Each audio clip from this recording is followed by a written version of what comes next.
오늘도 아침 8시 저는 빈 상가 앞에 서 있습니다. 한 10년쯤 전만 해도 이맘때는 달랐습니다.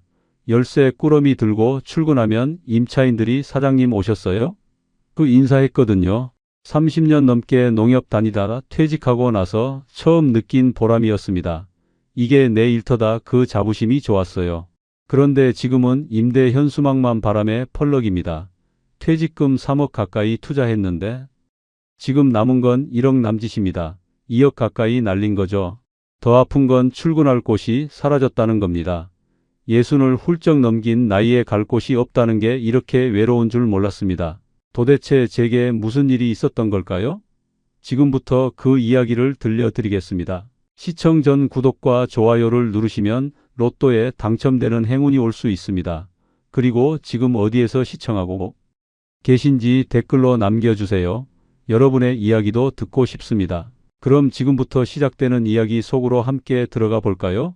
제 이름은 한경호입니다. 올해 66이고요. 지금은 경기도 서쪽의 한 오피스텔에서 아내와 단둘이 살고 있습니다. 저는 30년 넘게 지역 농협에서 일한 농협맨이었습니다. 창구 직원으로 시작해서 대리, 과장을 거쳐 마지막엔 지점장까지 올라갔습니다. 김포 지역 농협에서만 거의 30년을 근무했습니다. 매일 새벽 6시 반에 일어나 출근했고 저녁 7시가 넘어서야 퇴근했습니다. 주말에도 농가 방문하고 고객 관리 다녔습니다. 힘들었지만 불만은 없었습니다. 가족을 먹여 살릴 수 있었고 두 자식도 대학까지 보낼 수 있었으니까요. 큰딸 지영이는 초등학교 선생님이 됐고 일산 쪽에서 결혼해서 살고 있었습니다. 작은 아들 민수도 중견기업에 다니고 있었고요. 아내는 평생 집안 살림만 꾸려왔습니다. 저희는 김포의 한 아파트에서 안정된 삶을 살고 있었습니다. 그런데 솔직히 말씀드리면 저는 늘 마음 한구석이 허전했습니다. 김포에서 30년 넘게 살면서 느낀 건데요. 한강만 건너면 바로 일산인데 그 격차가 너무 컸습니다. 농협에서 일하다 보면 일산 쪽 부자 고객들을 상대할 때가 많았습니다. 그분들은 뭔가 달랐어요. 말투도 세련됐고 입는 옷도 달랐습니다. 김포? 거기 농사 짓는 데 아니야? 그런 말을 들을 때면 기분이 묘했습니다. 주말에 가족들과 일산 쪽을 지날 때면 더 그랬습니다. 넓은 도로, 깔끔한 아파트 단지, 번화한 상가들. 아빠, 우리도 일산에 살면 안 돼? 딸 지영이가 어렸을 때 그렇게 물었던 적이 있습니다. 응, 아빠가 돈 많이 벌면 일산 가자 그렇게 대답했지만 마음 한구석이 씁쓸했습니다. 특히 라페스타라는 곳이 있었습니다.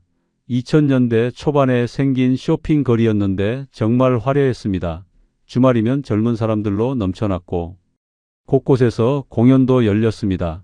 드라마 촬영도 자주 왔다고 들었습니다. 나도 언젠가는 저런 곳에 내 자리를 하나 만들어야지. 라페스타를 지나갈 때마다 그런 생각을 했습니다. 김포 촌놈이 아니라 일산 사람이 되고 싶었던 거죠. 부끄럽지만 솔직한 제 마음이었습니다. 그러던 2015년 초반이었습니다.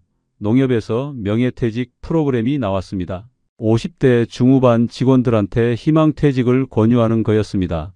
저는 그때 56이었고 정년까지 1년 정도 남았는데 체력적으로 한계를 느끼고 있었습니다. 매일 실적 압박에 시달리고 젊은 직원들이랑 경쟁하는 게 버거웠습니다. 무엇보다 명예퇴직 조건이 괜찮았습니다.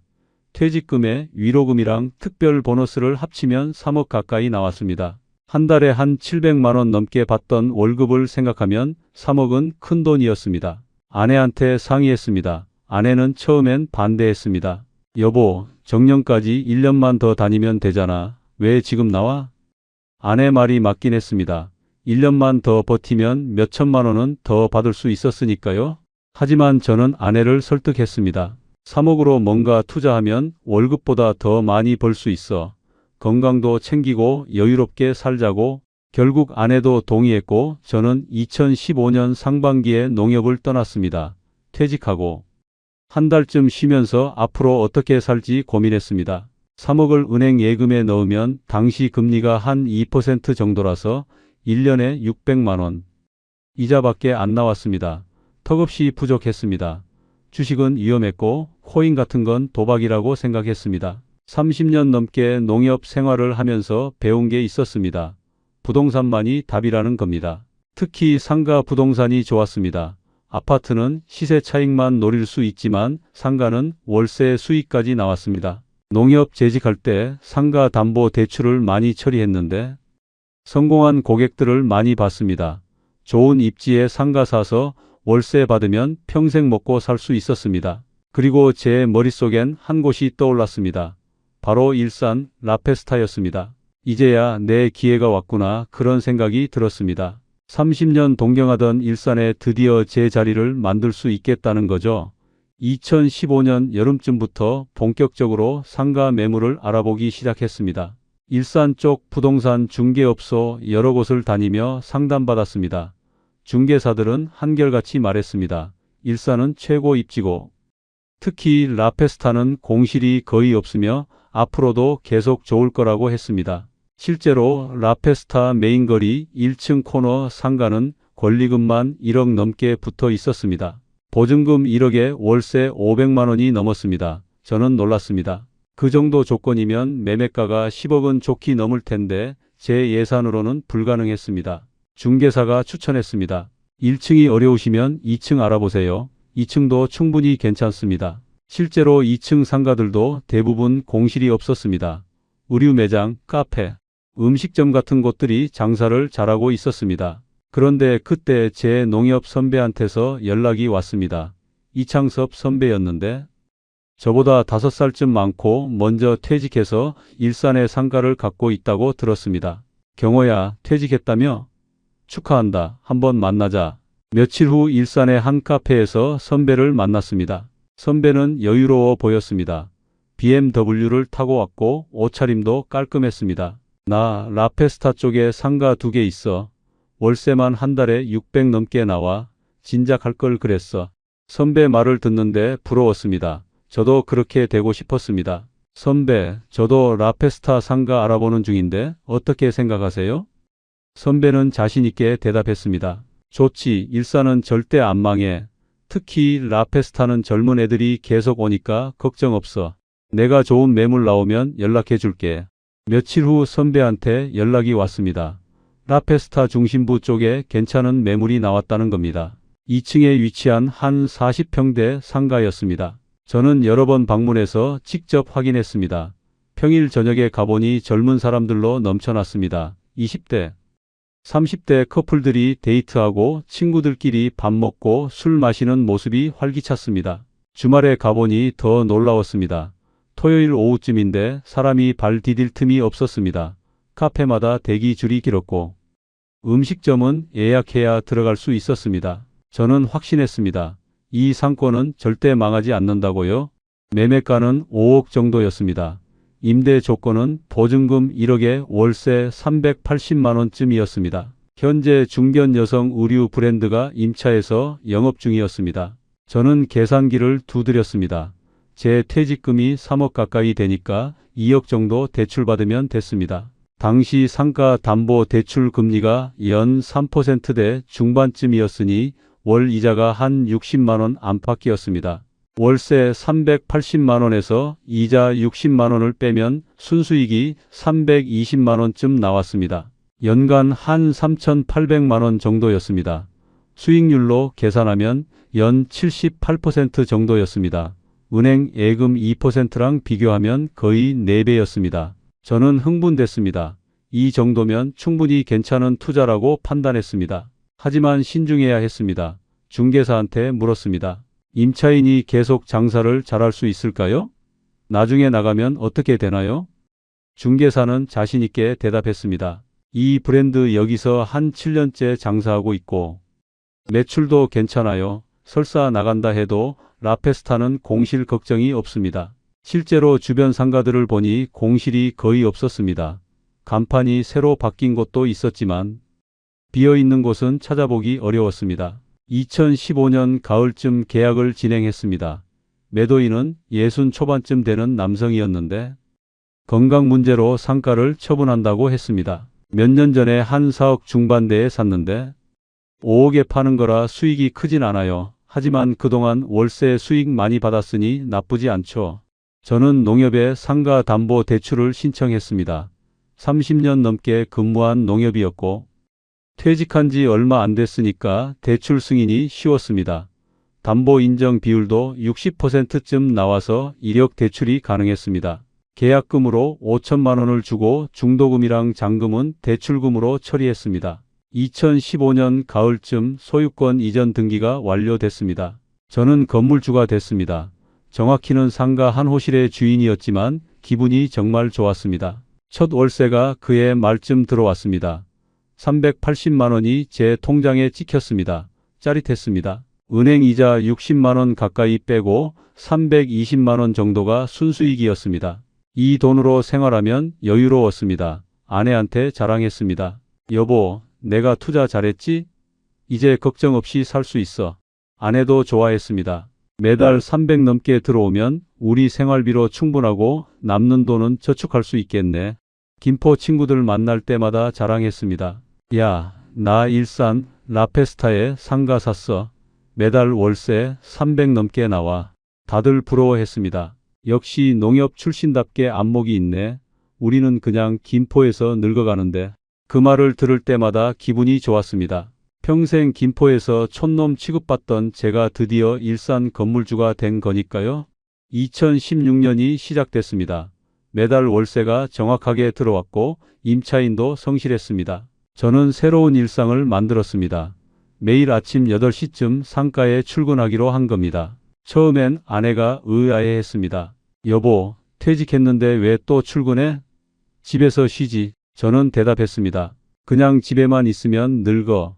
상가 관리도 해야 하고 임차인들이랑 소통도 해야지. 사실 진짜 이유는 달랐습니다. 출근할 곳이 생겼다는 게 좋았습니다. 30년 넘게 매일 아침 나가던 습관이 몸에 배어 있었거든요. 매일 아침 7시쯤 일어나서 씻고 옷 입었습니다. 정장까진 아니어도 깔끔한 옷차림으로 준비했습니다. 8시쯤 되면 차를 타고 일산으로 향했습니다. 김포에서 일산까지 한 30분쯤 걸렸습니다. 한강 건너서 일산 쪽으로 들어갈 때마다 기분이 묘했습니다. 나도 이제 일산 사람이구나 그런 생각이 들었습니다. 상가에 도착하면 열쇠로 문을 열고 들어갔습니다. 임차인이 오기 전에 복도랑 주변을 간단히 청소했습니다. 창문도 닫고 화분에 물도 줬습니다. 9시쯤 되면 임차인 직원들이 출근했습니다. 사장님 오셨어요? 일찍 나오셨네요. 응, 주변 정리 좀 하고 있었어. 간단하게 인사 나누고 그날 매장 상황도 물어봤습니다. 장사 잘 되는지 불편한 건 없는지 확인했습니다. 10시쯤 되면 라페스타가 활기를 띠기 시작했습니다. 젊은 사람들이 하나 둘 모여들었고 카페들이 문을 열었습니다. 저는 상가 주변을 천천히 걸었습니다. 다른 상가들도 구경하고 어떤 가게가 장사 잘 되는지 관찰했습니다. 마치 제가 이 거리 전체를 관리하는 것 같은 기분이었습니다. 점심때쯤 되면 라페스타 내 음식점에서 밥을 먹었습니다. 혼자 먹을 때도 있었지만 가끔은 다른 상가주들이랑 같이 먹었습니다. 상가주들끼리 모임도 있었습니다. 한 달에 한두 번쯤 만나서 식사하고 정보도 교환했습니다. 다들 장사가 괜찮다고 했습니다. 요즘 젊은 애들이 돈을 잘 써요. 커피 한 잔에 8,000원씩 하는데도 줄 서서 마셔요. 주말엔 발 디딜 틈이 없어요. 특히 봄, 가을엔 사람이 미어터져요. 그런 이야기 듣는 게 좋았습니다. 제 투자가 옳았다는 확신이 들었으니까요. 저녁 때쯤 되면 집으로 돌아갔습니다. 아내가 물었습니다. 오늘도 상가 갔다 왔어? 응, 임차인들이랑 인사하고 주변 정리 좀 했지. 매일 갈 필요 있어? 월세만 잘 들어오면 되는 거 아니야? 그래도 내 건물인데 관리 좀 해야지. 출근하니까 좋더라고. 사실 아내 말이 맞긴 했습니다. 굳이 매일 갈 필요는 없었습니다. 하지만 저한테는 중요했습니다. 30년 넘게 출근하던 습관이 있었고 갈 곳이 있다는 게 좋았습니다. 이게 내 일터다 그런 생각이 들었습니다. 농협은 퇴직했지만 저는 이제 건물주로 일하고 있다는 자부심이 있었습니다. 주말에는 가족들이랑 같이 라페스타에 갔습니다. 아내랑 산책하면서 제 상가를 자랑스럽게 보여줬습니다. 저기 저 2층 매장 보여? 저게 우리 건물이야. 알아, 벌써 몇 번째 보여주는 거야. 아내는 웃었지만 저는 진심이었습니다. 자랑스러웠습니다. 주말 라페스타는 정말 화려했습니다. 사람들로 넘쳐났고 곳곳에서 공연도 열렸습니다. 버스킹하는 젊은이들도 많았고 드라마 촬영팀도 가끔 왔습니다. 일산에 사는 딸 지영이네 가족도 자주 만났습니다. 손주들 데리고 라페스타에 나와서 같이 저녁 먹곤 했습니다. 아빠, 여기 진짜 좋네요. 우리 동네 같아요. 딸이 그렇게 말할 때마다 뿌듯했습니다. 아빠도 이제 일산 사람이야. 그런 말을 하고 싶었지만 꾹 참았습니다. 손주들한테 용돈도 넉넉히 줬습니다. 5살짜리 손주가 할아버지 고마워요 할 때마다 행복했습니다. 김포 친구들 만날 때도 계속 자랑했습니다. 야, 나 요즘 매일 일산 출근해. 상가 관리하느라 바빠. 부럽다. 우리는 그냥 집에서 놀고 먹는데 너희도 투자 좀 하지. 월세 받으면 좋은데. 친구들은 부러워했지만 선뜻 따라하진 못했습니다. 목돈이 없거나 용기가 없었던 거죠. 2016년은 순조롭게 흘러갔습니다. 매달 월세가 정확하게 들어왔고 임차인도 성실했습니다. 가끔 상가를 방문해서 확인했는데 장사가 잘 되는 것 같았습니다. 주말이면 여전히 라페스타는 사람들로 넘쳤고 평일에도 한산하지 않았습니다. 특히 봄이랑 가을 날씨 좋을 때는 더 많은 사람들이 찾아왔습니다.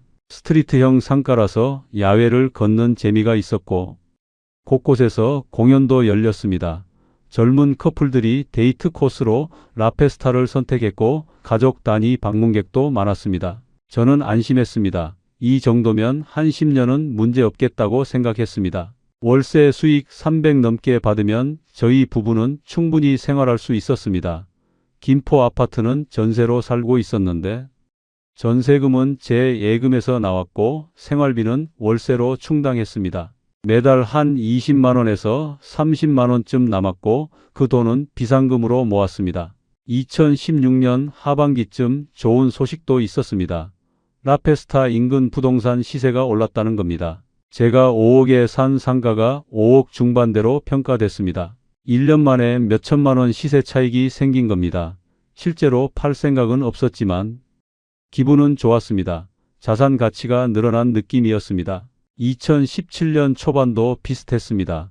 1월, 2월은 춥고 명절도 있어서 한산했지만 3월부터 다시 사람들이 늘어났습니다. 4월, 5월은 특히 좋았습니다. 날씨가 완벽했고 야외를 걷기에 최적이었습니다.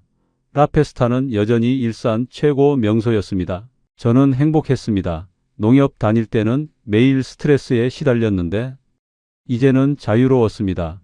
아침에 여유롭게 일어나고 상가 출근하고 저녁에는 아내랑 산책했습니다. 돈 걱정도 없었습니다.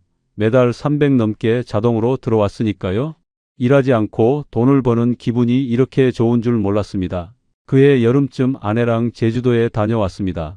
농협 다닐 때는 휴가도 제대로 못 갔는데 이제는 마음 편하게 놀 수 있었습니다. 제주도에서 사흘을 보내면서 앞으로 계획을 세웠습니다. 이대로 한 10년만 월세를 받으면 대출을 다 갚을 수 있었습니다. 그 다음부터는 월세 전액이 순수익이 되는 겁니다. 70 중반쯤 되면 대출 없이 매달 380만 원을 받을 수 있었습니다. 연금처럼 평생 받으면서 살 수 있는 거죠. 모든 게 완벽해 보였습니다. 하지만 그 완벽한 계획은 2017년 여름쯤 한 가지 사건으로 무너지기 시작했습니다. 2017년 여름쯤이었습니다. 뉴스에서 이상한 소식을 들었습니다. 일산 근처에 스타필드라는 대형 쇼핑몰이 개장한다는 겁니다. 처음에는 대수롭지 않게 생각했습니다. 대형 쇼핑몰이 하나 더 생기면 오히려 일산 전체가 활성화되겠지. 그렇게 생각했습니다. 선배 창섭이한테 전화했습니다. 선배, 스타필드 개장한다던데 괜찮겠죠? 선배도 별로 걱정 안 했습니다. 괜찮아. 라페스타랑은 느낌이 다르잖아. 오히려 일산 전체 유동인구가 늘어날 거야. 저도 그렇게 믿었습니다. 2017년 8월쯤 스타필드가 문을 열었습니다. 뉴스에서 엄청난 인파가 몰렸다고 보도했습니다. 개장 첫 주말에 수십만 명이 다녀갔다고 했습니다. 처음 한두 달은 라페스타에도 영향이 없어 보였습니다. 8월, 9월에도 월세가 정상적으로 들어왔고 유동인구도 비슷했습니다. 하지만 10월쯤부터 뭔가 이상한 기운이 느껴지기 시작했습니다. 평일 아침 8시쯤 상가에 출근했는데 폭도가 유난히 한산했습니다. 예전엔 다른 매장 직원들이랑 인사 나눴는데 요즘은 사람이 별로 없었습니다. 주말에도 예전만큼 붐비지 않았습니다. 토요일 오후쯤 라페스타를 걸어봤는데 사람이 확실히 줄었습니다. 특히 젊은 커플들이 눈에 띄게 줄었습니다. 저는 계절적 요인이라고 생각했습니다. 가을이 지나고 겨울이 오면 원래 손님이 줄어드니까요. 하지만 11월쯤 임차인한테서 연락이 왔습니다. 사장님, 죄송한데 월세를 좀 깎아주실 수 없을까요? 매출이 많이 줄었어요. 저는 당황했습니다. 2년 가까이 아무 문제 없었는데 갑자기 왜 그러냐고 물었습니다. 스타필드 때문인 것 같아요. 젊은 손님들이 확 줄었거든요. 임차인을 직접 만나서 이야기를 들어봤습니다. 심각했습니다. 저희 주 타겟이 20대, 30대 여성인데요. 그분들이 스타필드로 다 빠져나갔어요. 스타필드는 실내 쇼핑몰이라 날씨 영향을 안 받잖아요. 브랜드도 더 다양하고 아쿠아리움 같은 볼거리도 있고요. 게다가 주차장도 넓고 편리해요. 라페스타는 주차가 불편하고 스트리트형이라 날씨에 영향을 많이 받거든요. 임차인은 계속 말했습니다. 전년 같은 기간 대비 매출이 한 30% 가까이 감소했어요. 이대로 가면 적자예요. 월세를 380에서 330만 원쯤으로 50만 원만 깎아주시면 안 될까요? 저는 고민했습니다. 깎아주기는 싫었지만 임차인이 나가면 더 큰 손해였습니다. 새 임차인을 구하는 것도 쉽지 않을 것 같았습니다. 선배 창섭이한테 전화했습니다. 선배, 임차인이 월세 깎아달래요. 스타필드 때문에 매출이 줄었대요. 선배도 한숨을 쉬었습니다. 나도 같은 얘기 들었어. 우리 임차인도 장사 안 된다고 난리야. 선배는 어떻게 하실 거예요? 일단 좀 깎아줘야 할 것 같아. 나가면 더 골치 아프잖아. 선배 말을 듣고 저도 결심했습니다. 결국 2017년 말쯤부터 월세를 330만 원으로 낮춰줬습니다. 2018년 초부터 월세 수익이 줄었습니다. 330만 원에서 대출이자 60만 원 가까이 빼면 순수익이 270만 원쯤이었습니다. 50만 원이 줄어든 건데 생활비로는 충분했지만 기분이 좋지 않았습니다. 더 큰 문제는 라페스타 전체 분위기였습니다. 2018년 상반기 내내 유동인구가 계속 줄었습니다. 평일은 물론이고 주말에도 예전 같지 않았습니다. 매일 아침 8시쯤 출근하는데 폭도가 점점 한산해졌습니다. 주변 상가에 공실이 하나 둘 생기기 시작했습니다. 특히 의류 매장들이 힘들어했습니다. 젊은 여성들이 라페스타를 안 오니까 옷 가게가 타격을 받는 겁니다. 상가주 모임에 나갔는데 다들 걱정이 많았습니다. 요즘 장사 어때요? 별로예요. 작년보다 매출이 한 2030% 떨어졌어요. 임차인이 월세 깎아달래서 깎아줬어요. 다들 비슷한 처지였습니다. 제가 아는 상가주 한 분은 1층 코너 상가를 갖고 있었는데 임차인이 몇 개월 만에 나갔다고 했습니다. 권리금 1억 가까이 받고 들어왔는데 장사가 안 돼서 버티지 못하고 나갔어요. 권리금은 날리고 보증금만 겨우 돌려받았대요. 새 임차인 구하려는데 쉽지 않아요. 저는 불안해지기 시작했습니다. 혹시 제 임차인도 버티지 못하고 나가는 건 아닐까 걱정했습니다. 매일 아침 8시쯤 상가에 출근했지만 예전 같은 보람이 없었습니다. 폭도를 청소하고 주변을 걸어봐도 사람이 별로 없었습니다. 임차인 직원들이랑 인사 나눴지만 그들 표정도 어두웠습니다. 요즘 장사 어때요? 별로예요. 손님이 확 줄었어요. 그런 대화가 반복됐습니다. 주말에도 라페스타는 예전 같지 않았습니다. 사람이 아예 없는 건 아니었지만 확실히 줄었습니다. 젊은 커플들은 거의 안 보였고 50대 이상 중장년층만 드문드문 지나갔습니다. 카페들도 대기 줄이 없었고 음식점도 예약 안 해도 들어갈 수 있었습니다. 선배 창섭이랑 만나서 커피 마셨습니다. 선배, 어떻게 될 것 같아요? 선배도 걱정스러운 표정이었습니다. 글쎄, 일시적인 현상이길 바라야지. 스타필드 신기함이 지나면 다시 사람들이 올 거야. 그럴까요? 그래야지. 라페스타가 한두 해 된 곳도 아니고 10몇 년간 잘해왔잖아. 저도 그렇게 믿고 싶었습니다. 일시적인 현상이라고, 봄이 오면 다시 좋아질 거라고. 하지만 마음 한구석이 불안했습니다. 2018년 하반기쯤 걱정이 더 커졌습니다. 10월쯤 임차인이 연락했습니다. 사장님, 죄송한데 말씀드릴 게 있어요. 불길한 예감이 들었습니다. 계약 만료되는 12월에 나가려고 합니다. 왜요? 월세 더 깎아드릴게요. 아니에요. 월세 문제가 아니라 매출 자체가 안 나와요. 지난 1년간 계속 적자였어요. 월세를 안 받아도 고정비랑 인건비 때문에 손해예요. 더 버티면 빚만 늘어날 것 같아요. 임차인은 단호했습니다. 이미 정리하기로 마음먹은 것 같았습니다. 저는 당황했습니다. 새 임차인을 구해야 했습니다. 중개사한테 연락했더니 요즘 라페스타 상가가 잘 안 나간다고 했습니다. 공실이 늘어나고 있고 임차 희망자가 많지 않아요. 월세도 예전만큼 받기 어려울 것 같아요. 저는 초조했습니다. 2018년 말쯤 임차인이 나갔습니다. 7년쯤 장사하던 브랜드였는데 철수한 겁니다. 상가는 텅 비었고 저는 새 임차인을 구하기 시작했습니다. 매일 아침 8시쯤 출근했지만 할 일이 없었습니다. 빈 상가 앞에서 그냥 서 있을 뿐이었습니다. 복도를 청소하고 창문을 닦았지만 공허했습니다. 이게 내 일터다. 그 자부심이 점점 사라지고 있었습니다. 주변 상가들을 보니 공실이 더 늘어났습니다. 임대문이 현수막이 곳곳에 걸렸습니다. 라페스타 전체가 침체 분위기였습니다. 평일에는 사람이 거의 없었고 주말에도 한산했습니다. 제가 처음 투자했던 몇 년 전과는 완전히 달랐습니다. 불과 34년 만에 이렇게 변할 줄 누가 알았겠습니까? 선배 창섭이한테 전화했습니다. 선배, 임차인이 나갔어요. 새 임차인 구하기 힘들 것 같아요. 선배도 한숨만 쉬었습니다. 나도 비슷해. 한 군데는 벌써 3개월째 공실이야. 어떻게 해야 할까요? 일단 조건을 낮춰야 할 것 같아. 월세도 내리고 보증금도 낮추고. 저는 억울했지만 어쩔 수 없었습니다. 공실로 두면 월세 수익이 제로인데 대출 이자는 매달 60만 원 가까이 나갔습니다. 몇 개월이면 수백만 원을 까먹는 겁니다. 예금을 깨서 이자를 내야 했습니다. 마음이 급했습니다. 빨리 임차인을 구해야 했습니다. 하지만 쉽지 않았습니다. 문의도 별로 없었고 조건도 맞지 않았습니다. 매일 아침 8시쯤 출근했지만 빈 상가 앞에 서 있는 게 전부였습니다. 내가 왜 여기 왔을까? 그런 생각이 들기 시작했습니다. 30년 동경하던 일산, 드디어 건물주가 됐다고 자랑하던 그 마음은 어디 갔는지 이제는 불안과 초조함만 남았습니다. 2019년 초부터 공실 기간이 시작됐습니다. 1월이 지나고 2월이 지나고 3월이 지나도 아무도 안 들어왔습니다. 중개사는 조건을 낮춰야 한다고 했습니다. 월세를 300만 원 이하로 내리고 보증금도 낮춰야 해요. 저는 억울했지만 어쩔 수 없었습니다. 월세를 280만 원쯤으로 낮추고 보증금도 5천만 원대로 낮췄습니다. 그래도 4월, 5월까지 안 들어왔습니다. 매달 예금을 깨서 대출 이자를 냈습니다.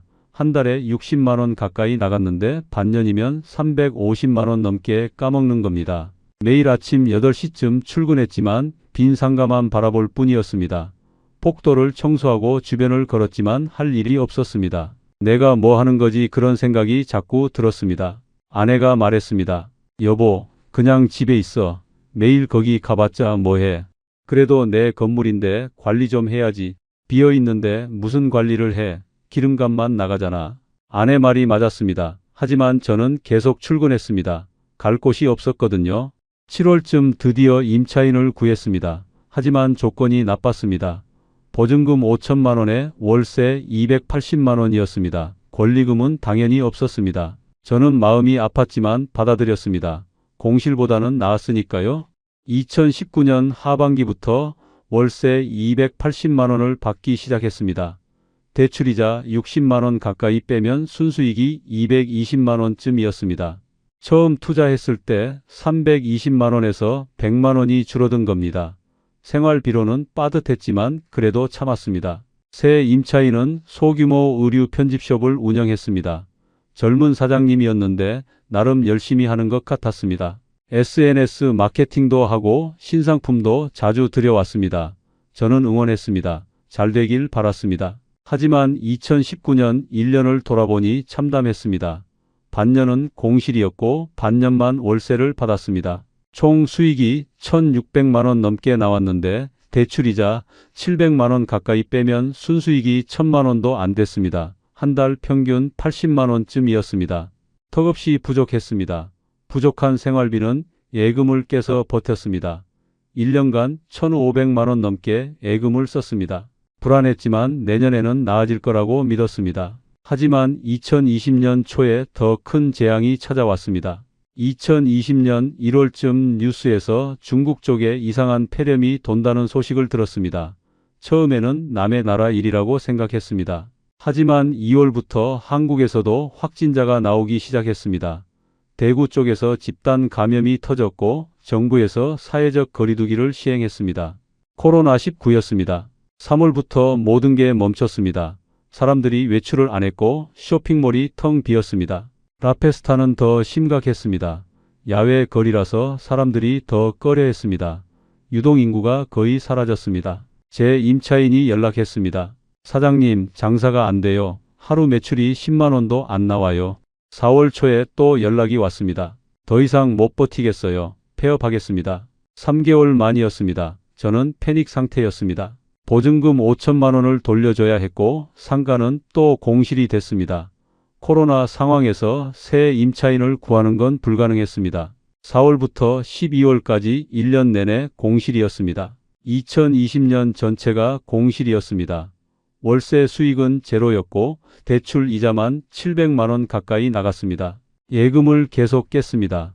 게다가 상가 관리비도 나갔습니다.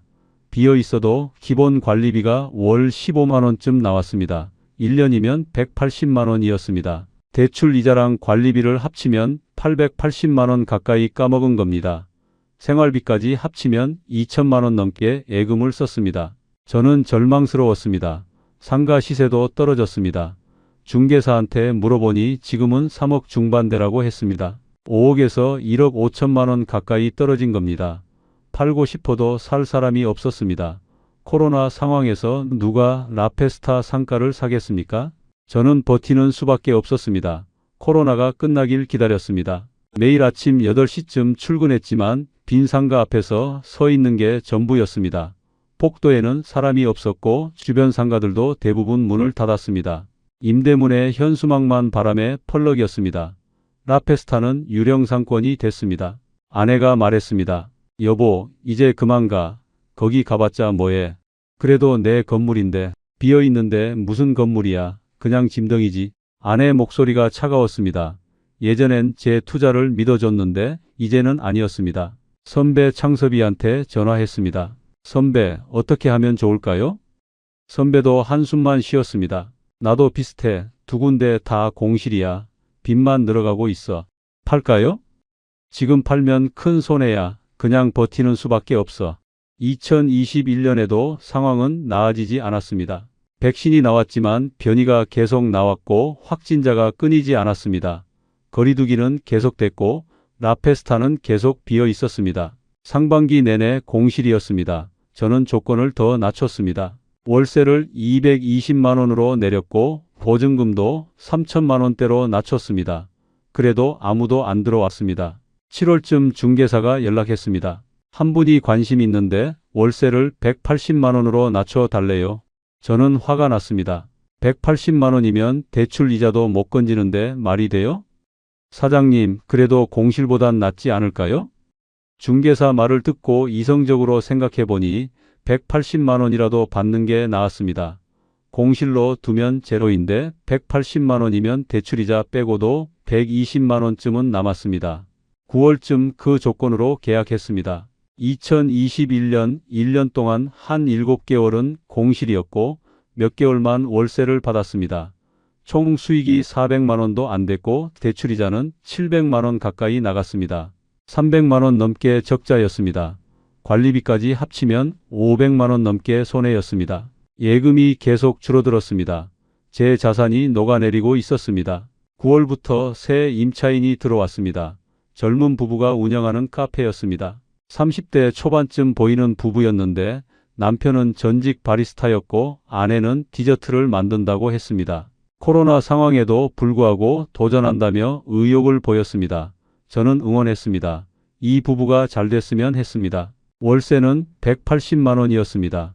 대출이자 60만 원 가까이 빼면 순수익이 120만 원이었습니다. 한 달 생활비로는 턱없이 부족해서 매달 100만 원쯤 예금을 깼습니다. 2022년 5월쯤까지는 버텼습니다. 하지만 6월부터 임차인이 힘들어했습니다. 사장님, 매출이 안 나와요. 하루 10만 원도 안 돼요. 라페스타 자체에 사람이 없어요. 실제로 방문해보니 한산했습니다. 평일은 물론 주말에도 예전 같지 않았습니다. 젊은 커플은 거의 안 보였고 50대 이상 중장년층만 드문드문 지나갔습니다. 7월에 임차인이 월세 유예를 요청했습니다. 한 달만 미뤄주시면 안 될까요? 저는 고민했지만 허락했습니다. 나가면 더 큰 문제니까요. 8월에 밀린 월세를 받았지만 10월에 똑같은 요청이 왔습니다. 11월에 2달치를 받기로 했지만 11월이 돼도 연락이 없었습니다. 제가 먼저 전화하니 임차인이 울먹였습니다. 사장님, 죄송해요. 더 이상 못 버티겠어요. 폐업하겠습니다. 밀린 월세 270만 원은 보증금에서 제하시면 돼요. 보증금 3천만 원에서 270만 원을 빼고 2,700만 원 넘게 돌려줘야 했습니다. 예금에서 빼야 했습니다. 12월 말쯤 임차인이 나갔습니다. 1년 조금 넘게 버티다 포기한 겁니다. 젊은 부부의 꿈이 1년 만에 무너졌습니다. 저는 미안했습니다. 제 건물 때문에 저 부부가 고생한 거니까요. 매일 아침 8시쯤 출근했지만 이제는 의미가 없었습니다.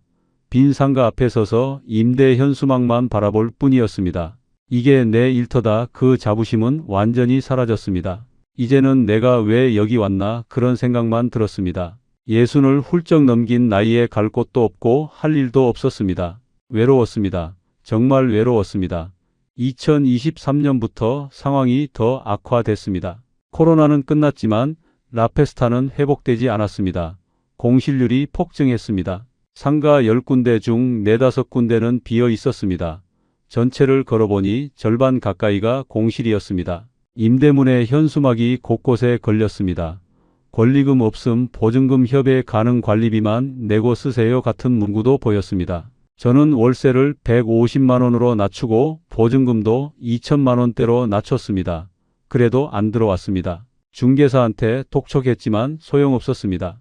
요즘 라페스타 쪽에 들어오려는 사람이 거의 없어요. 4월쯤 한번 문의가 왔습니다. 월세 100만 원에 보증금 1천만 원을 원한다는 겁니다. 저는 거절했습니다. 월세 100만 원이면 대출 이자도 못 건진다고 생각했습니다. 나중에 후회했습니다. 그때라도 받을 걸 하고요. 1년 내내 공실이었습니다. 대출 이자랑 관리비로 880만 원 가까이 까먹었습니다. 생활비까지 합치면 매달 200만 원쯤 예금을 썼습니다.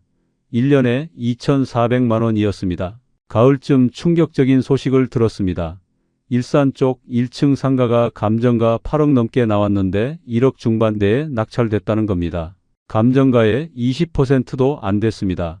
여러 번 유찰 끝이었습니다. 소름이 돋았습니다. 일산 상권이 이렇게 무너졌다니요? 제 상가 시세도 확인했습니다. 중개사는 2억 중후반대라고 했습니다. 5억에서 2억 조금 넘게 떨어진 겁니다. 12월에 예금 잔액을 확인했습니다. 1억 800만 원쯤 남았습니다. 상가 가치는 2억 중후반대, 대출은 2억이었습니다. 실제 순자산은 1억도 안 됐습니다. 처음 3억 가까이 됐던 게 절반 가까이 줄어든 겁니다. 선배 창섭이한테 전화했습니다. 선배, 어떻게 하면 좋을까요? 선배도 한숨만 쉬었습니다. 나도 하나 팔았어. 큰 손해보고. 얼마에 파셨어요? 말도 마. 3억 넘게 샀는데 1억 중반대에 팔았어. 저도 팔까요? 팔 수 있으면 팔아. 더 떨어지기 전에.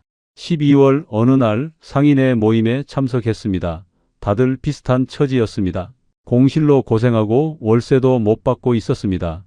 1층 코너 상가도 2년째 비어 있다고 했습니다. 상인회장이 말했습니다. 일산 문제는 고령화예요.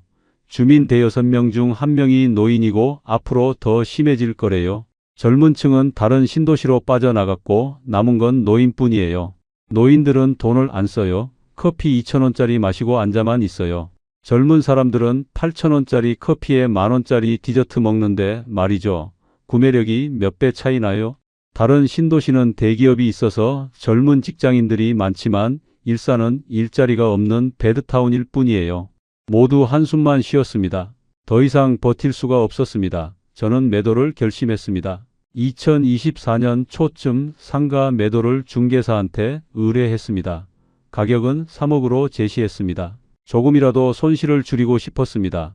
중개사는 고개를 저었습니다. 시세가 2억 중후반대인데 3억은 어려워요. 하지만 저는 일단 그 가격으로 냈습니다. 2월, 3월이 지났습니다. 연락이 없었습니다. 문의조차 없었습니다. 여름쯤 가격을 2억 중후반대로 낮췄습니다. 그래도 안 팔렸습니다.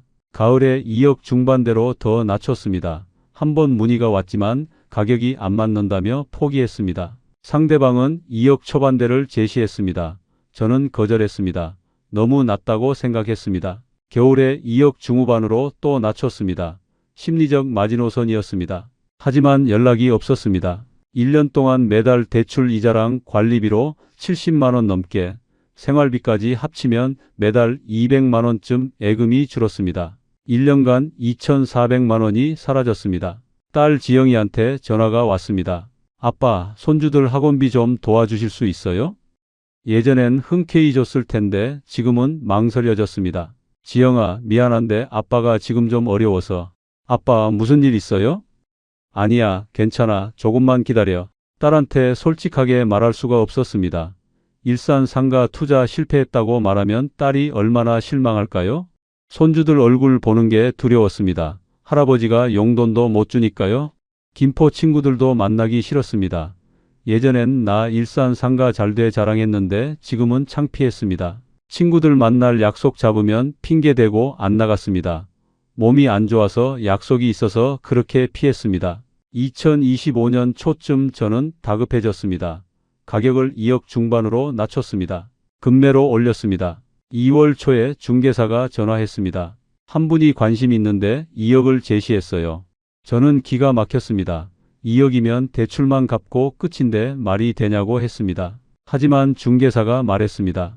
요즘 이 동네 시세가 그래요. 받을 수 있을 때 받는 게 나아요. 저는 거절했습니다. 최소한 2억 조금 넘게는 받아야겠다고 버텼습니다. 그 구매자는 포기했습니다. 기회를 놓친 겁니다. 3월, 4월이 지났습니다. 연락이 없었습니다. 5월에 중개사한테 전화했습니다. 2억에라도 팔고 싶어요. 하지만 중개사가 말했습니다. 지금은 2억에도 안 팔려요. 시세가 더 떨어졌어요. 6월에 저는 절망했습니다. 예금 잔액이 1억 3,500만 원까지 줄었습니다. 이대로 가면 2년 안에 예금이 바닥났습니다. 가격을 1억 중후반으로 낮췄습니다. 7월에 연락이 왔습니다. 1억 중반대에 사겠다는 겁니다. 저는 고민했습니다. 1억 중반대면 대출 2억 갚고 몇천만 원 손해를 보는 겁니다. 예금에서 몇천만 원을 보태야 했습니다. 말도 안 됐지만 선택의 여지가 없었습니다. 8월에 계약했습니다. 1억 중후반에 팔았습니다. 한 10년 전 5억에 샀던 상가가 1억 중후반에 팔린 겁니다. 9월에 잔금을 받고 대출 2억을 갚았습니다. 부족한 몇천만 원은 예금에서 보탰습니다. 최종적으로 예금 잔액은 1억 500만 원쯤 남았습니다. 계산을 해봤습니다. 한 10년 전 시작할 때 제 자산은 3억 가까이 됐습니다. 10년 후 현재 자산은 1억 500만 원쯤이었습니다. 2억 가까이 손실이었습니다. 10년간 월세 수익도 따져봤습니다. 총 수입이 한 2억 조금 넘게 됐습니다. 10년간 평균 월 200만 원도 안 받은 셈입니다. 하지만 대출 이자는 총 7천만 원 가까이 나갔습니다.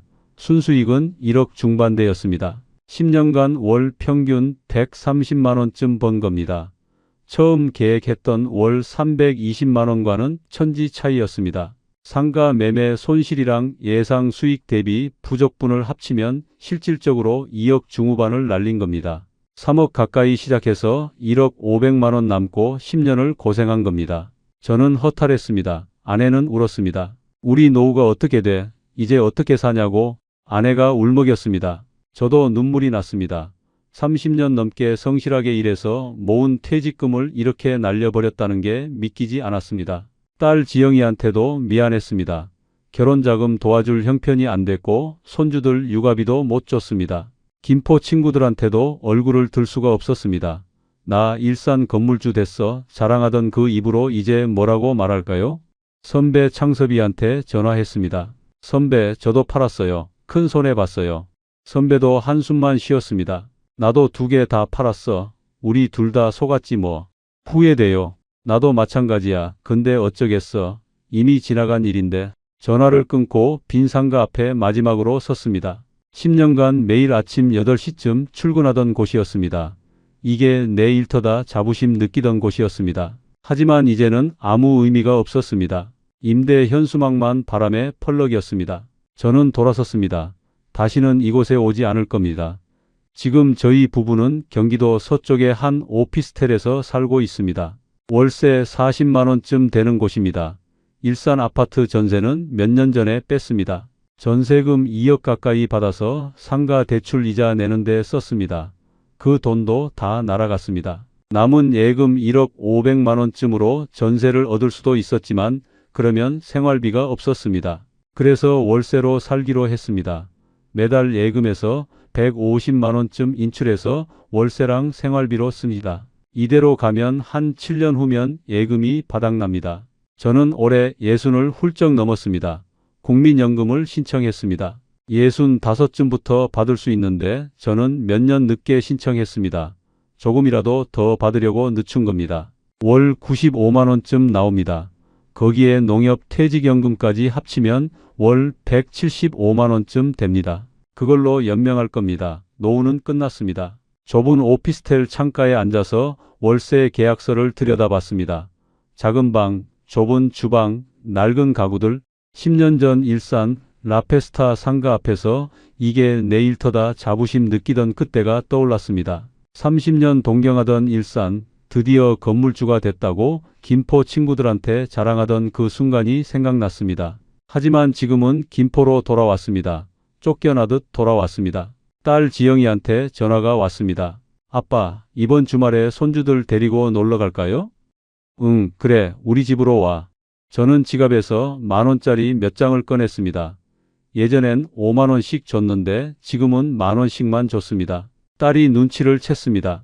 아빠, 괜찮아요. 안 주셔도 돼요. 아니야, 할아버지가 줘야지. 하지만 손이 떨렸습니다. 미안했습니다. 딸이 조심스럽게 물었습니다. 아빠, 일산 상가는 어떻게 됐어요? 저는 한참을 말을 못했습니다. 팔았어. 큰 손해보고. 아빠, 딸 목소리가 떨렸습니다. 미안하다, 지영아. 아빠가 투자를 잘못해서. 아빠, 괜찮아요. 건강하시면 돼요. 하지만 딸 눈에도 눈물이 맺혔습니다. 딸은 알고 있었습니다. 제가 얼마나 일산을 동경했는지, 건물주가 됐다고 얼마나 자랑스러워했는지 그게 다 무너진 걸 알고 있었습니다. 저녁에 딸네 가족이 돌아가고 아내랑 단둘이 앉아 있었습니다. 여보, 미안해. 내가 투자를 잘못해서. 아내는 한숨만 쉬었습니다. 이제 와서 미안하다고 뭐가 달라져. 그냥 남은 돈이라도 아껴 써야지. 아내 목소리가 차갑진 않았지만 따뜻하지도 않았습니다. 김포 친구들 만나는 것도 피했습니다. 예전엔 한 달에 한두 번쯤 만나서 술 마시고 이야기했는데 지금은 연락이 와도 핑계대고 안 나갔습니다. 요즘 몸이 안 좋아서 다음에 보자 그렇게 피했습니다. 친구들이 물을까봐 두려웠습니다. 경호야, 일산 상가 어때? 그 질문이 무서웠습니다. 뭐라고 대답할까요? 팔았어. 2억 가까이 날렸어. 그렇게 말할 수가 없었습니다. 매일 아침 일어나도 갈 곳이 없었습니다. 10년간 매일 아침 8시쯤 일산 상가로 출근했는데 이제는 할 일이 없었습니다. 오피스텔 창가에 앉아서 하루 종일 멍하니 있을 때가 많았습니다. 아내가 말했습니다. 여보, 집에만 있지 말고 나가서 운동이라도 해. 응, 그래야지. 하지만 나가기가 싫었습니다. 김포 시내를 걷다가 친구들을 만날까봐 두려웠습니다. 60을 훌쩍 넘긴 나이에 갈 곳이 없다는 게 이렇게 외로운 줄 몰랐습니다. 30년 넘게 농협 다니면서 매일 출근했고 퇴직 후에도 10년간 상가로 출근했습니다. 이게 내 일터다. 그 자부심이 좋았습니다. 하지만 이제는 일터도 없고 자부심도 없습니다. 그냥 빈 시간만 남았습니다. 선배 창섭이한테 전화했습니다. 선배, 요즘 어떻게 지내세요? 그냥 그렇지 뭐. 나도 김포로 돌아왔어. 저도요. 우리 참 웃기지. 평생 일산 동경하다가 결국 김포로 돌아왔잖아. 선배 목소리가 쓸쓸했습니다. 선배, 후회돼요? 당연하지. 근데 어쩌겠어. 이미 지나간 일인데. 저도 그래요. 밤에 잠이 안 와요. 나도 마찬가지야. 자다가 벌떡 일어날 때가 많아. 전화를 끊고 창밖을 바라봤습니다. 김포 시내가 보였습니다. 30년 넘게 살던 곳인데 이제는 낯설게 느껴졌습니다. 한강 건너 일산 쪽을 바라봤습니다. 저 너머 어딘가에 제가 10년간 출근하던 라페스타가 있을 겁니다. 하지만 이제는 제 것이 아닙니다. 남의 것입니다. 아니, 어쩌면 아직도 비어 있을지도 모릅니다. 새 주인도 저처럼 고생하고 있을지도 모릅니다. 저는 한숨을 쉬었습니다. 30년 동경하던 일산, 드디어 건물주가 됐다 싶었는데 결국 김포로 쫓겨나듯 돌아왔습니다. 이게 제 인생입니다. 지금 돌이켜보면 제가 투자한 타이밍이 최악이었습니다. 2015년쯤은 라페스타 전성기의 끝자락이었습니다. 이미 쇠퇴의 조짐이 있었는데 저는 몰랐습니다. 몇 년 전부터 일산 주민들이 서울 쪽으로 빠져나가고 있었습니다. 일산 신도시의 고령화가 시작됐고 젊은 층은 다른 신도시로 이주하고 있었습니다. 라페스타의 주고객인 20대, 30대가 사라지고 있었던 겁니다. 하지만 저는 겉으로 보이는 활기에만 속았습니다. 주말에 사람 많으니까 괜찮다고 착각했습니다. 더 큰 문제는 2017년 여름쯤 스타필드 개장이었습니다. 이게 결정타였습니다. 초대형 쇼핑몰이 들어서면서 라페스타는 경쟁력을 완전히 잃었습니다. 스타필드는 실내 쇼핑몰이라 날씨에 영향 안 받고 브랜드도 다양하며 볼거리도 많았습니다. 라페스타는 스트리트형이라 여름엔 덥고 겨울엔 춥고 비 오면 불편했습니다. 젊은 층은 당연히 스타필드를 선택했습니다. 2020년 코로나는 회복 불가능한 타격을 입혔습니다. 코로나 이후 사람들의 소비 패턴이 완전히 바뀌었습니다. 온라인 쇼핑이 대세가 됐고 오프라인 상권은 위축됐습니다. 특히 라페스타 같은 노후 상권은 더 심각했습니다. 시설이 낡았고 관리도 안 됐으며 브랜드도 구식이었습니다. 일산 전체를 말하는 건 아닙니다. 일산에도 잘 되는 상권이 있습니다. 하지만 라페스타 특정 구역은 정말 힘들었습니다. 분양 상가의 구조적 문제도 컸습니다. 라페스타는 몇백 개 매장이 모두 개별 소유였습니다. 각자 주인이 달라서 통합 관리가 불가능했습니다. 리모델링을 하려면 모든 상가주의 동의가 필요한데 의견을 모으기가 불가능했습니다. 시설은 노후화되고 관리는 방치됐습니다. 단일 소유 쇼핑몰은 과감하게 리모델링하고 트렌드에 맞춰 업종을 바꿀 수 있었습니다. 하지만 분양 상가는 20년 전 모습 그대로 멈춰 있었습니다. 변화할 수 없었기 때문에 도태될 수밖에 없었습니다. 제가 저지른 가장 큰 실수는 퇴직금 전부를 한 곳에 투자한 것입니다. 3억 가까이 되는 돈을 5곳에 6천만 원씩 분산 투자했다면 리스크를 줄일 수 있었습니다. 하지만 저는 올인했습니다. 라페스타를 너무 믿었습니다. 일산 신도시는 망하지 않는다고 착각했습니다. 하지만 신도시도 늙고 죽습니다. 일산 특정 상권은 지금 죽어가고 있습니다. 만약 지금 라페스타 상가 투자를 고민하시는 분이 계시다면 절대 하지 마십시오. 이미 회생 불가능한 상권입니다. 공실률이 절반 가까이 되고 계속 늘고 있습니다.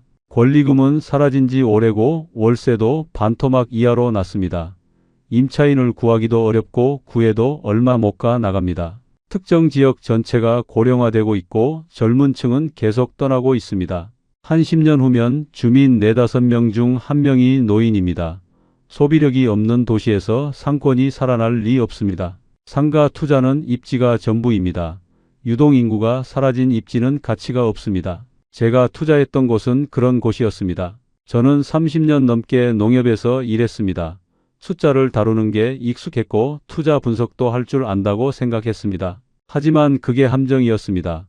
수익률 계산하고 월세 따지고 그런 건 할 줄 알았지만 정작 중요한 걸 못 봤습니다. 시대가 변하고 있다는 걸, 오프라인 상권이 무너지고 있다는 걸, 젊은 층이 떠나고 있다는 걸, 숫자에만 집중하다가 큰 흐름을 놓쳤습니다. 30년 경력이 오히려 독이 됐습니다.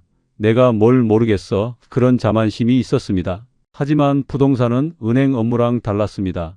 경험도 소용없었습니다. 제가 여러분께 드리고 싶은 조언이 있습니다. 첫째, 경험 없는 분야에 함부로 투자하지 마십시오. 30년 농협 다녔다고 부동산을 아는 게 아닙니다. 둘째, 감정보다 숫자 중심으로 판단하십시오. 저는 일산에 대한 로망 때문에 객관적 판단을 못했습니다. 셋째, 대출을 최소화하십시오. 저는 2억을 빌렸는데 그게 목을 조였습니다. 넷째, 충분한 시장 조사가 필요합니다. 겉으로 보이는 활기만 보지 말고 인구 변화, 경쟁 상권, 미래 전망까지 봐야 합니다. 다섯째, 비수기 대응책을 준비하십시오. 저는 스타필드 개장, 코로나 같은 변수를 전혀 예상 못했습니다. 여섯째, 욕심보다 지속 가능성을 우선하십시오. 저는 높은 수익률에만 눈이 멀었습니다. 일곱째, 절대 올인하지 마십시오. 분산 투자가 답입니다. 저는 10년을 허비했고 2억 가까이 날렸습니다. 지금은 좁은 오피스텔에서 살며 연금 타는 날만 기다리고 있습니다. 노후는 끝났습니다. 제 인생 최악의 선택이었습니다. 하지만 이 이야기가 여러분께는 교훈이 되길 바랍니다. 저처럼 평생 모은 돈을 한순간에 잃지 마십시오. 저처럼 로망에 속아서 객관적 판단을 놓치지 마십시오. 저처럼 올인해서 모든 걸 잃지 마십시오. 제 실패가 여러분의 성공을 만들 수 있다면 그것만으로도 의미가 있다고 생각합니다. 감사합니다. 우리의 이 사연이 마음에 남았다면 좋아요를 눌러주세요. 그리고 소중한 사람들과 함께 이 이야기를 나눠주시길 바랍니다. 여러분의 한마디가 누군가에겐 큰 위로가 될 수 있습니다. 영상이 마음에 드셨다면 구독과 좋아요 응원 부탁드립니다. 감사합니다. 어차피 노는 시간인데 돈 좀 불리면 어때요? 낮 2시부터 5시까지 손님 한 명 없는 오후 시간이 늘 무료했습니다. 20년 넘게 호프집을 운영했지만 이 시간만큼은 정말 지루했거든요. 그때 단골 손님이 건넨 명함 한 장, 성공한 자영업자들만의 모임이라는 말 한마디, 처음엔 작은 금액으로 시작했습니다. 그런데 몇 달 만에 눈에 띄게 불어나더군요. 3개월 만에 1,500의 수익을 냈습니다. 믿을 수 있나요? 저는 그게 진짜인 줄 알았습니다. 25년 가까이 성공한 자영업자의 안목을 믿었거든요. 하지만 결국 평생 모은 돈 전부를 잃었습니다. 지금 저는 목욕탕 탈의실에서 조용히 수건을 개고 있습니다. 도대체 저에게 무슨 일이 있었던 걸까요? 지금부터 그 악몽 같던 시간들을 들려드리겠습니다. 시청 전 구독과 좋아요를 누르시면 로또에 당첨되는 행운이 올 수 있습니다. 그리고 지금 어디에서 시청하고 계신지 댓글로 남겨주세요. 여러분의 이야기도 듣고 싶습니다. 그럼 지금부터 시작되는 이야기 속으로 함께 들어가 볼까요? 제 이름은 박현권입니다. 올해 55이고요. 지난 25년 가까운 세월을 이 동네에서 호프집을 운영해 왔습니다. 사람들은 저를 이 동네 터줏대감이라고 불렀어요. 매일 저녁이면 단골 손님들이 하나둘씩 찾아와 사장님, 여기요 하고 부르는 소리가 가게 안을 가득 채웠죠. 회사원들은 퇴근 후 이곳에서 하루의 스트레스를 풀었고 동네 어르신들은 소주 한 잔에 세상 이야기를 나눴습니다. 저는 그저 웃으며 안주를 나르고 맥주잔을 채워드리는 게 일상이었어요. 아내와 저는 딱 호흡이 맞았습니다. 아내는 주방에서 안주를 만들고 저는 홀에서 손님을 응대했죠. 말이 많이 필요 없었어요. 눈빛만 봐도 무엇이 필요한지 알 수 있었으니까요. 여보, 삼겹살 2인분 추가요? 알았어, 금방 나가. 그렇게 짧은 대화만으로도 충분했습니다. 20년 넘게 함께 일해온 사이니까요. 장사가 잘 될 때도 있었고 안 될 때도 있었지만 우리는 단 한 번도 빚을 지지 않았습니다. 성실하게 일하고 번 돈으로 아들 대학까지 보냈고 조금씩 모아서 작은 적금도 들었어요. 동네 사람들은 저를 믿었습니다. 박 사장님은 정말 성실하세요. 저 집은 장사를 참 깔끔하게 해. 그런 말들을 들을 때면 가슴이 뿌듯했죠. 저녁 6시만 되면 가게는 손님들로 가득 찼습니다. 사장님, 여기 맥주 한 병 더요. 사장님, 오늘 안주 뭐가 좋아요? 그런 소리들이 귓가에 맴돌았어요. 테이블마다 웃음소리가 터져 나오고 잔을 부딪히는 소리가 경쾌했습니다. 저는 그 소리들이 참 좋았어요. 누군가의 하루를 조금이라도 행복하게 만들어준다는 게 자랑스러웠으니까요. 아내는 주방에서 늘 묵묵히 일했습니다. 설거지를 하면서도 안주를 만들면서도 저를 지켜봐 줬어요. 가끔 제가 힘들어 보이면 말없이 제 어깨를 토닥여줬죠. 오늘 손님 많았네. 그러게, 고생했어. 그게 전부였습니다. 하지만 그 짧은 대화 속에 서로에 대한 모든 마음이 담겨 있었어요. 하지만 낮 시간은 달랐습니다. 오후 2시부터 5시까지 그 시간만큼은 정말 무료했거든요. 손님이 한 명도 없었어요.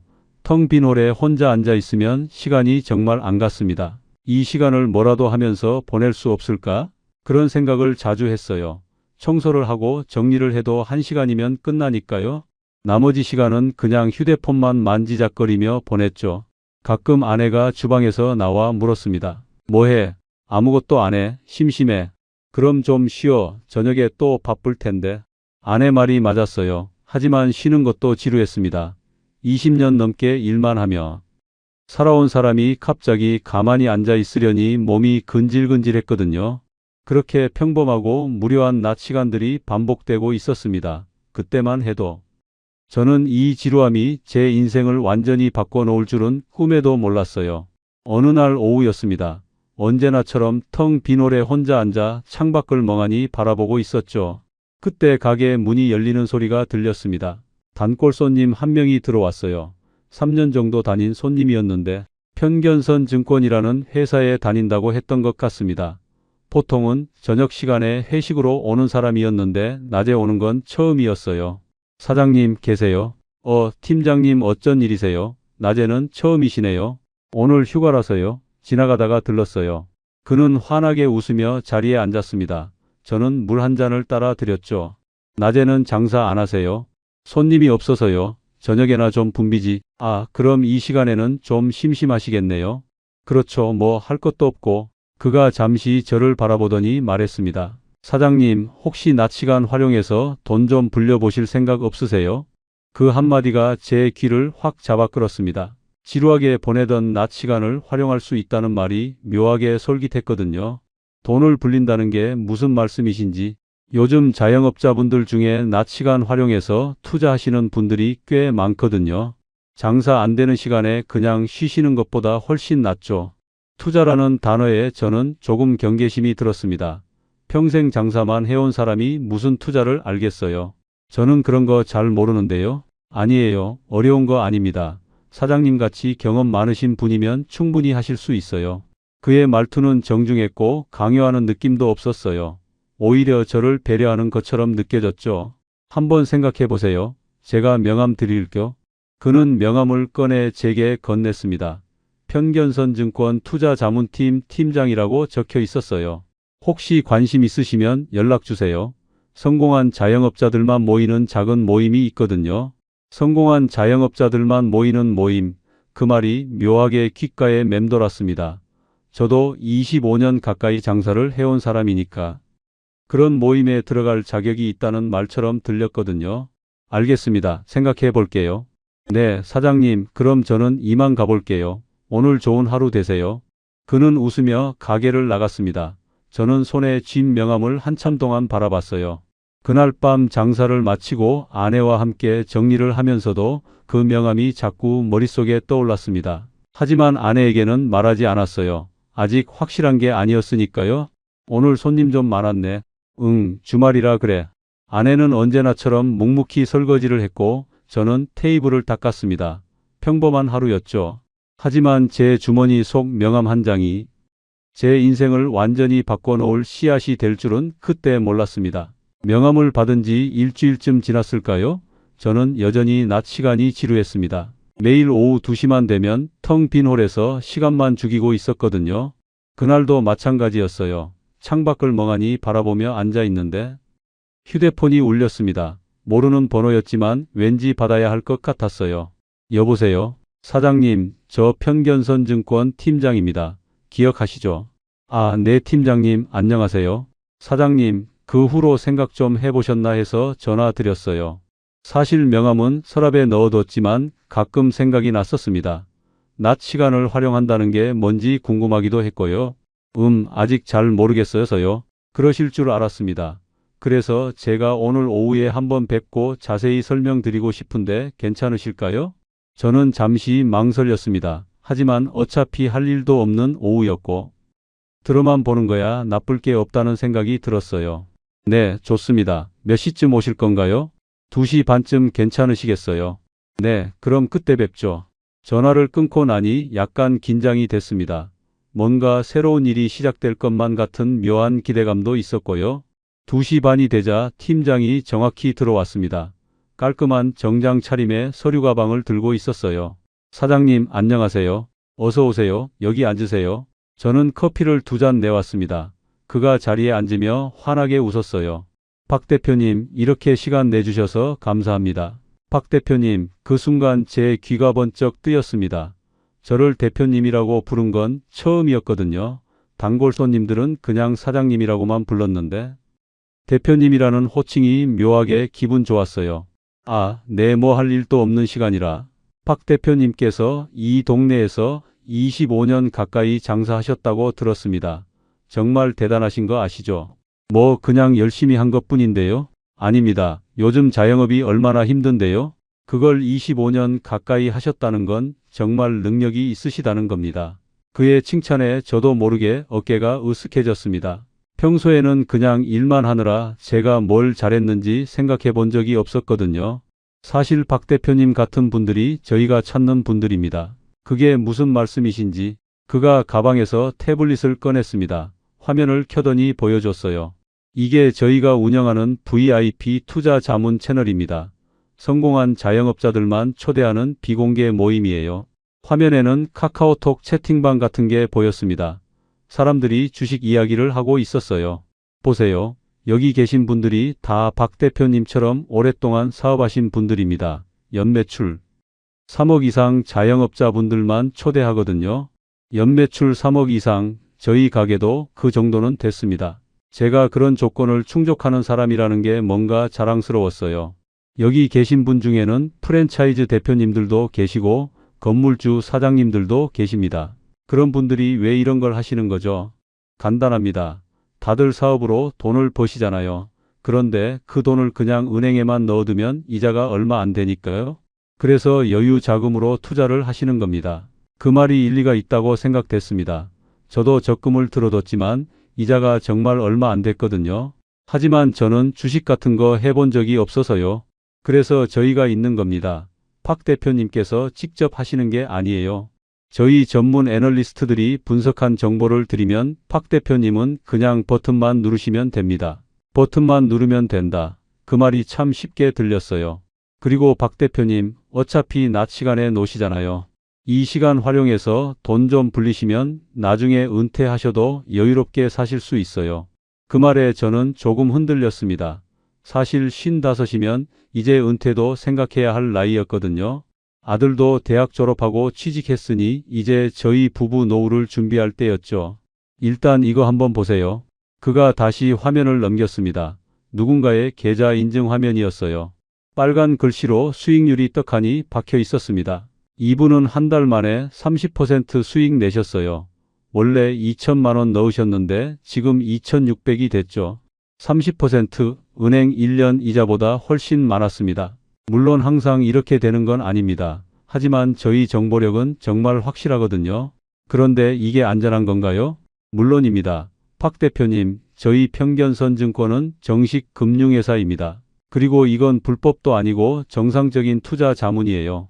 그의 말투는 침착했고 확신에 차 있었습니다. 제가 걱정하는 부분들을 정확히 짚어서 설명해 줬어요. 일단 무료 체험부터 해보세요. 한 달 동안 저희 채팅방에 들어오셔서 분위기만 보시는 겁니다. 돈은 한 푼도 안 넣으셔도 돼요. 무료 체험이라는 말에 저는 안심이 됐습니다. 손해볼 게 없다는 생각이 들었거든요. 그럼 일단 한번 들어가 볼까요? 정말요? 박 대표님 현명하십니다. 그는 바로 제 휴대폰을 받아 카카오톡 채팅방 링크를 보냈습니다. 제가 클릭하자 채팅방에 입장됐어요. 대한민국 성공 자영업자 VIP 투자 연구소. 그런 이름의 채팅방이었습니다. 벌써 50명 넘는 사람들이 있었어요. 여기서 매일 아침 리더님이 오늘의 종목 분석을 올려주십니다. 그거 보시고 따라만 하시면 돼요. 리더님이요? 네, 저희 투자 자문의 최고 전문가십니다. 이분이 정말 대단하신 분이에요. 채팅방을 보니 사람들이 열심히 대화하고 있었습니다. 리더님 덕분에 오늘 100만 원 벌었습니다. 감사합니다. 역시 리더님 분석은 틀림없네요. 그런 메시지들이 계속 올라오고 있었어요. 보세요. 다들 만족하고 계시죠? 그러네요. 박 대표님, 일단 한 달만 지켜보세요. 그리고 마음에 안 드시면 그냥 나가시면 됩니다. 아무 부담 없어요. 그 말에 저는 고개를 끄덕였습니다. 알겠습니다. 한번 봐볼게요. 좋은 결정하셨습니다. 박 대표님, 그럼 저는 이만 가볼게요. 그가 자리에서 일어나며 손을 내밀었습니다. 저는 그의 손을 잡으며 악수했어요. 팀장님, 오늘 고맙습니다. 아닙니다. 박 대표님, 좋은 인연 만들어 갑시다. 그는 웃으며 가게를 나갔습니다. 저는 휴대폰 화면을 보며 채팅방을 계속 들여다봤어요. 아내가 주방에서 나와 물었습니다. 누가 왔었어? 아, 단골 손님 하나. 그냥 인사하러 왔대. 그래. 아내는 별로 관심 없다는 듯 다시 주방으로 들어갔습니다. 저는 아내에게 자세한 얘기는 하지 않았어요. 아직 확실한 게 아니었으니까요. 그날 밤 잠자리에 누워서도 채팅방을 들여다봤습니다. 사람들이 계속 수익 인증을 올리고 있었어요. 오늘 300만 원 수익.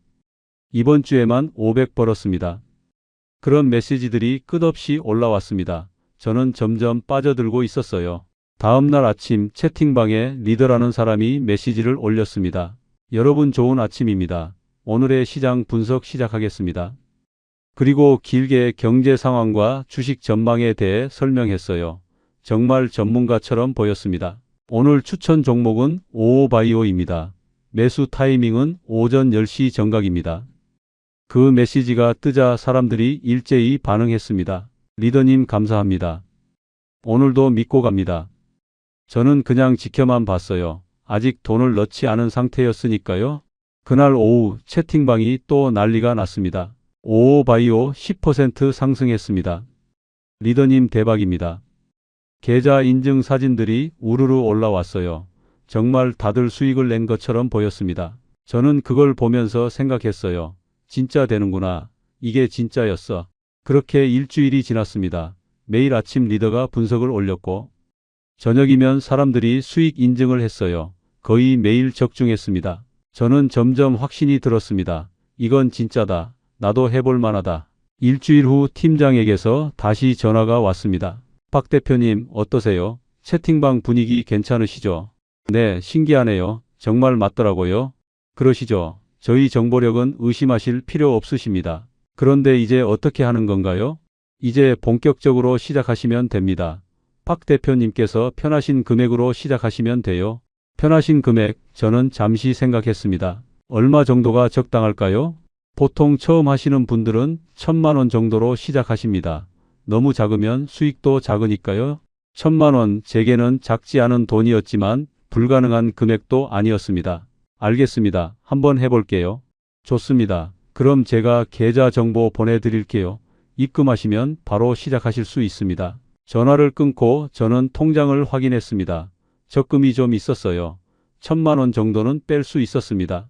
저는 아내 몰래 적금을 해지했습니다. 그리고 팀장이 알려준 계좌로 송금했어요. 입금 완료됐습니다. 제가 메시지를 보내자 바로 답장이 왔습니다. 확인했습니다. 박 대표님 환영합니다. 이제 본격적으로 시작하시면 됩니다. 그날부터 저는 매일 오후 2시만 되면 채팅방을 들여다봤습니다. 리더가 올리는 정보를 확인하고 버튼을 눌렀어요. 그리고 놀라운 일이 일어났습니다. 일주일 만에 1000만 원이 1200만 원이 됐어요. 200만 원, 제가 한 달 장사해서 남는 순이익과 비슷한 금액이었습니다. 그걸 일주일 만에 번 거예요. 저는 흥분했습니다. 이게 진짜구나. 진짜 되는구나. 아내에게는 여전히 말하지 않았어요. 좀 더 확실해지면 그때 깜짝 놀라게 해주고 싶었습니다. 한 달이 지났습니다. 제 계좌는 1200만 원에서 1500만 원이 됐어요. 500만 원의 수익, 저는 믿을 수가 없었습니다. 아무것도 안 하고 그냥 버튼만 눌렀을 뿐인데 말이죠. 매일 오후가 기다려졌습니다. 손님 없는 지루한 시간이 이제는 가장 설레는 시간이 됐어요. 2시만 되면 저는 구석 테이블에 앉아 휴대폰을 켰습니다. 채팅방을 확인하고 리더의 메시지를 기다렸죠. 오늘의 매수 타이밍은 오후 2시 30분입니다. 메시지가 뜨면 저는 정확히 그 시간에 버튼을 눌렀어요. 그러면 저녁쯤 되면 계좌에 숫자가 불어나 있었습니다. 마법 같았어요. 정말 마법 같았습니다. 아내가 가끔 물었습니다. 요즘 휴대폰만 보내. 아, 뉴스 좀 보고 있어. 그래, 눈 나빠지니까 너무 오래 보지 마. 아내는 의심하지 않았어요. 저를 믿었으니까요. 2달째 되던 어느 날 팀장에게서 전화가 왔습니다. 박 대표님, 요즘 수익 괜찮으시죠? 네, 정말 신기해요. 이렇게 쉽게 되는 줄 몰랐습니다. 그러시죠? 그런데 박 대표님, 지금 정말 좋은 기회가 왔습니다. 무슨 기회요? 사실 지금 박 대표님께서 넣으신 금액으로는 큰 수익을 내기 어렵습니다. 1,000만 원으로 500 버신 거 대단하신 거예요. 하지만 금액이 크면 수익도 그만큼 커지잖아요. 그 말이 맞았습니다. 저도 생각해 봤거든요. 만약 1억을 넣었다면 지금쯤 5천만 원을 벌었을 거라고요. 그런데 제가 당장 큰 돈이 없는데요. 박 대표님, 가게 운영하시면서 여유 자금 있으시잖아요. 그걸 잠깐만 활용하시는 겁니다. 가게 운영 자금, 그건 절대 건드리면 안 되는 돈이었습니다. 그건 좀 그런데요. 박 대표님, 지금 정말 큰 기회입니다. 다음 주에 정말 확실한 정보가 들어왔거든요. 이번 한 번만 크게 해보시면 어떻습니까? 얼마나 확실한데요? 최소 30%는 보장합니다. 박 대표님, 2억 넣으시면 6천만 원 버시는 겁니다. 6천만 원, 그 금액이 제 머릿속에서 맴돌았습니다. 6천만 원이면 1년 순이익이었어요. 하지만 위험하지 않을까요? 박 대표님, 지난 2달 보셨잖아요. 저희가 한 번이라도 틀린 적 있습니까? 맞았습니다. 단 한 번도 틀린 적이 없었어요. 그리고 이건 일주일만 하시는 겁니다. 일주일 후에 바로 빼시면 돼요. 그럼 가게 운영하는데 아무 지장 없으시잖아요. 일주일, 그 정도면 괜찮을 것 같았습니다. 좀 생각해 볼게요. 네, 박 대표님, 하지만 이 기회는 다음 주까지만 유효합니다. 그 이후엔 어떻게 될지 모르거든요. 전화를 끊고 저는 고민에 빠졌습니다. 머릿속으로 계산기를 두드렸어요. 2억을 넣으면 6천만 원, 그럼 총 2억 6천이 되는 거고, 그 돈이면 아들 결혼 자금도 넉넉하게 줄 수 있고, 우리 노후 자금도 확실하게 마련되는 거였습니다. 하지만 가게 운영 자금을 빼는 건 위험했어요. 만약 급하게 재료를 사야 하거나 문제가 생기면 어떡하나? 그날 밤 잠이 안 왔습니다. 계속 6천만 원이라는 숫자가 머릿속을 떠나지 않았어요. 다음 날 아침 저는 결심했습니다. 해보자. 지난 2달 동안 완벽했잖아. 이번에도 될 거야. 저는 은행에 갔습니다. 통장에 있던 가게 운영 자금 8천만 원을 확인했어요. 이것만 있으면 2억을 만들 수 있어. 저는 적금을 더 해지하고 2억을 만들었습니다. 손이 떨렸지만 결심은 확고했어요. 계좌로 송금을 마치고 팀장에게 연락했습니다. 입금했습니다. 확인했습니다. 박 대표님, 정말 현명한 선택하셨어요. 다음 주에 결과 보시면 깜짝 놀라실 겁니다. 그날부터 일주일 저는 계좌만 들여다봤습니다. 숫자가 조금씩 움직이는 게 보였어요. 2억 1천, 2억 2천, 2억 3천, 매일매일 1,000만 원씩 불어나고 있었습니다. 저는 흥분을 감출 수가 없었어요. 이대로만 가면 정말 6천만 원을 버는 거야. 아내는 제가 요즘 이상하다는 걸 눈치챘습니다. 요즘 왜 그래? 무슨 좋은 일 있어? 아니 그냥 기분이 좋아서. 장사가 잘 돼. 응, 그런 것 같아. 거짓말이었습니다. 하지만 곧 진실이 될 거라고 생각했어요. 일주일만 지나면 아내에게 모든 걸 말하고 깜짝 놀라게 해줄 수 있을 테니까요. 나흘째 되던 날 계좌는 2억 5천만 원이 돼 있었습니다. 5천만 원 수익 거의 다 왔어요. 저는 이미 그 돈으로 뭘 할지 계획을 세우고 있었습니다. 아들한테 3천 주고 나머지는 노후 자금으로 묵혀두자. 그럼 우리 평생 편하게 살 수 있을 거야.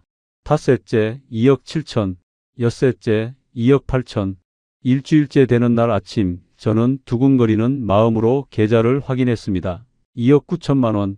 거의 목표에 다다랐어요.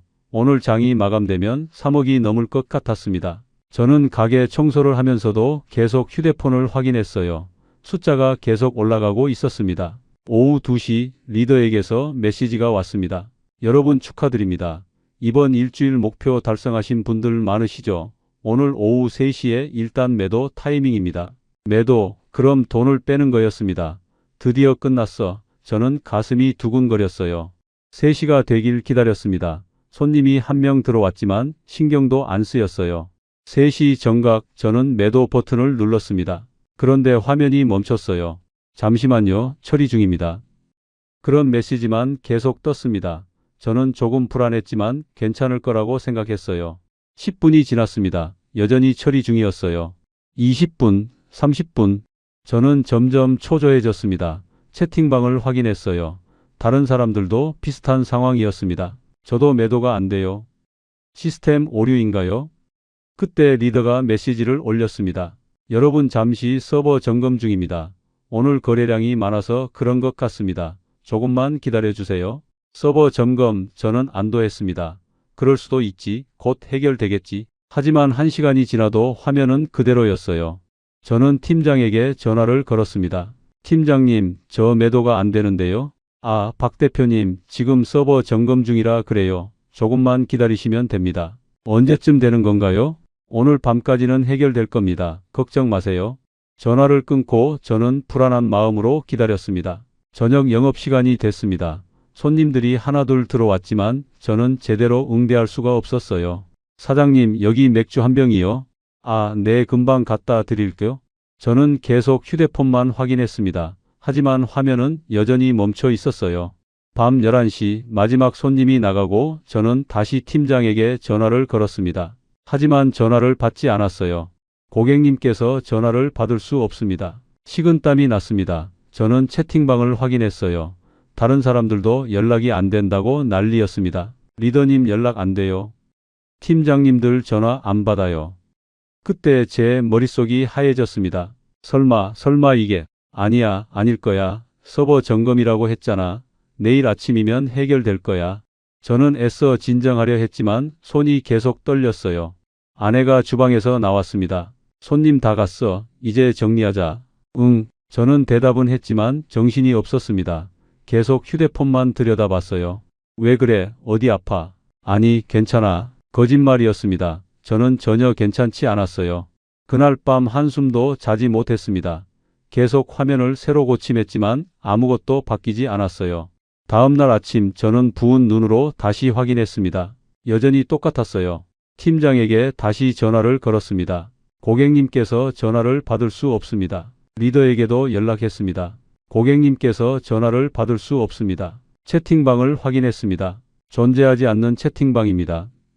그 순간 제 머릿속이 완전히 하얘졌습니다. 2억, 제가 넣은 2억이 사라졌어요. 아니, 처음부터 없었던 거였습니다. 저는 그 자리에 주저앉았습니다. 손에서 휴대폰이 떨어졌습니다.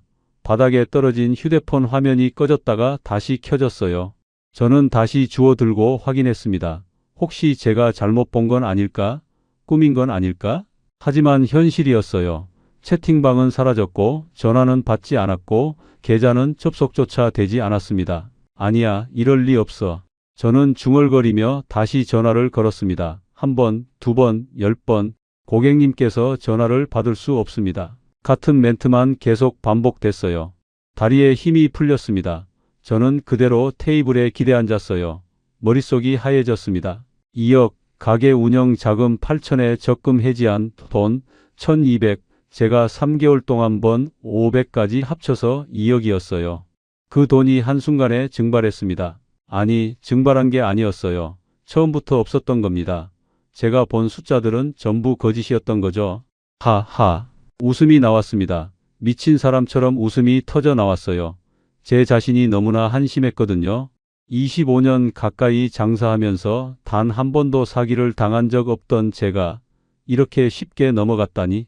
박 대표님, 성공한 자영업자, VIP, 그런 말 몇 마디에 제가 완전히 속아 넘어간 겁니다. 주방에서 아내가 나왔습니다. 왜 그래? 무슨 일 있어? 아니 아무것도 아니야. 얼굴이 왜 그래? 어디 아파? 괜찮아. 그냥 좀 피곤해서. 아내를 속였습니다. 차마 말할 수가 없었어요. 가게 운영 자금을 날렸다는 걸 어떻게 말합니까? 그럼 좀 쉬어. 오늘 내가 혼자 할게. 아니야, 괜찮아. 저는 억지로 웃으며 일어섰습니다. 하지만 다리가 후들거렸어요. 그날 하루는 지옥 같았습니다. 손님들이 와도 제대로 응대할 수가 없었어요. 사장님, 여기 안주 안 나와요. 아, 죄송합니다. 지금 갖다 드릴게요. 머릿속이 하얘서 주문을 까먹었습니다. 평소라면 절대 일어나지 않을 일이었죠. 사장님, 오늘 좀 이상하시네요. 단골 손님이 걱정스럽게 물었습니다. 죄송합니다. 오늘 컨디션이 좀 안 좋아서요. 무리하지 마세요. 건강이 최고예요. 그 말에 눈물이 날 것 같았습니다. 건강은 무슨, 저는 이미 모든 걸 잃었어요. 밤이 깊어갔습니다. 마지막 손님이 나가고 아내와 함께 정리를 했어요. 오늘 왜 이렇게 정신이 없어? 미안해. 내일부터는 정신 차릴게. 무슨 일 있으면 말해. 우리 부부인데. 아내의 그 말이 가슴을 찔렀습니다. 하지만 저는 고개를 저었어요. 아무것도 아니야. 걱정하지 마. 집에 돌아와서도 잠을 이룰 수가 없었습니다. 천장만 뚫어지게 바라봤어요. 어떡하지, 이제 어떡하지? 가게 운영 자금이 없으면 재료를 살 수가 없습니다. 다음 주면 재료 대금을 결제해야 하는데 통장이 텅 비어 있었어요. 대출이라도 받아야 하나? 하지만 무슨 담보로? 머릿속이 복잡했습니다. 아무 생각도 나지 않았어요. 다음 날 아침 저는 거울을 봤습니다. 하루 만에 10년은 늙은 것 같았어요. 뭐라도 해야 해. 저는 다시 팀장에게 전화를 걸었습니다. 혹시 모르니까요?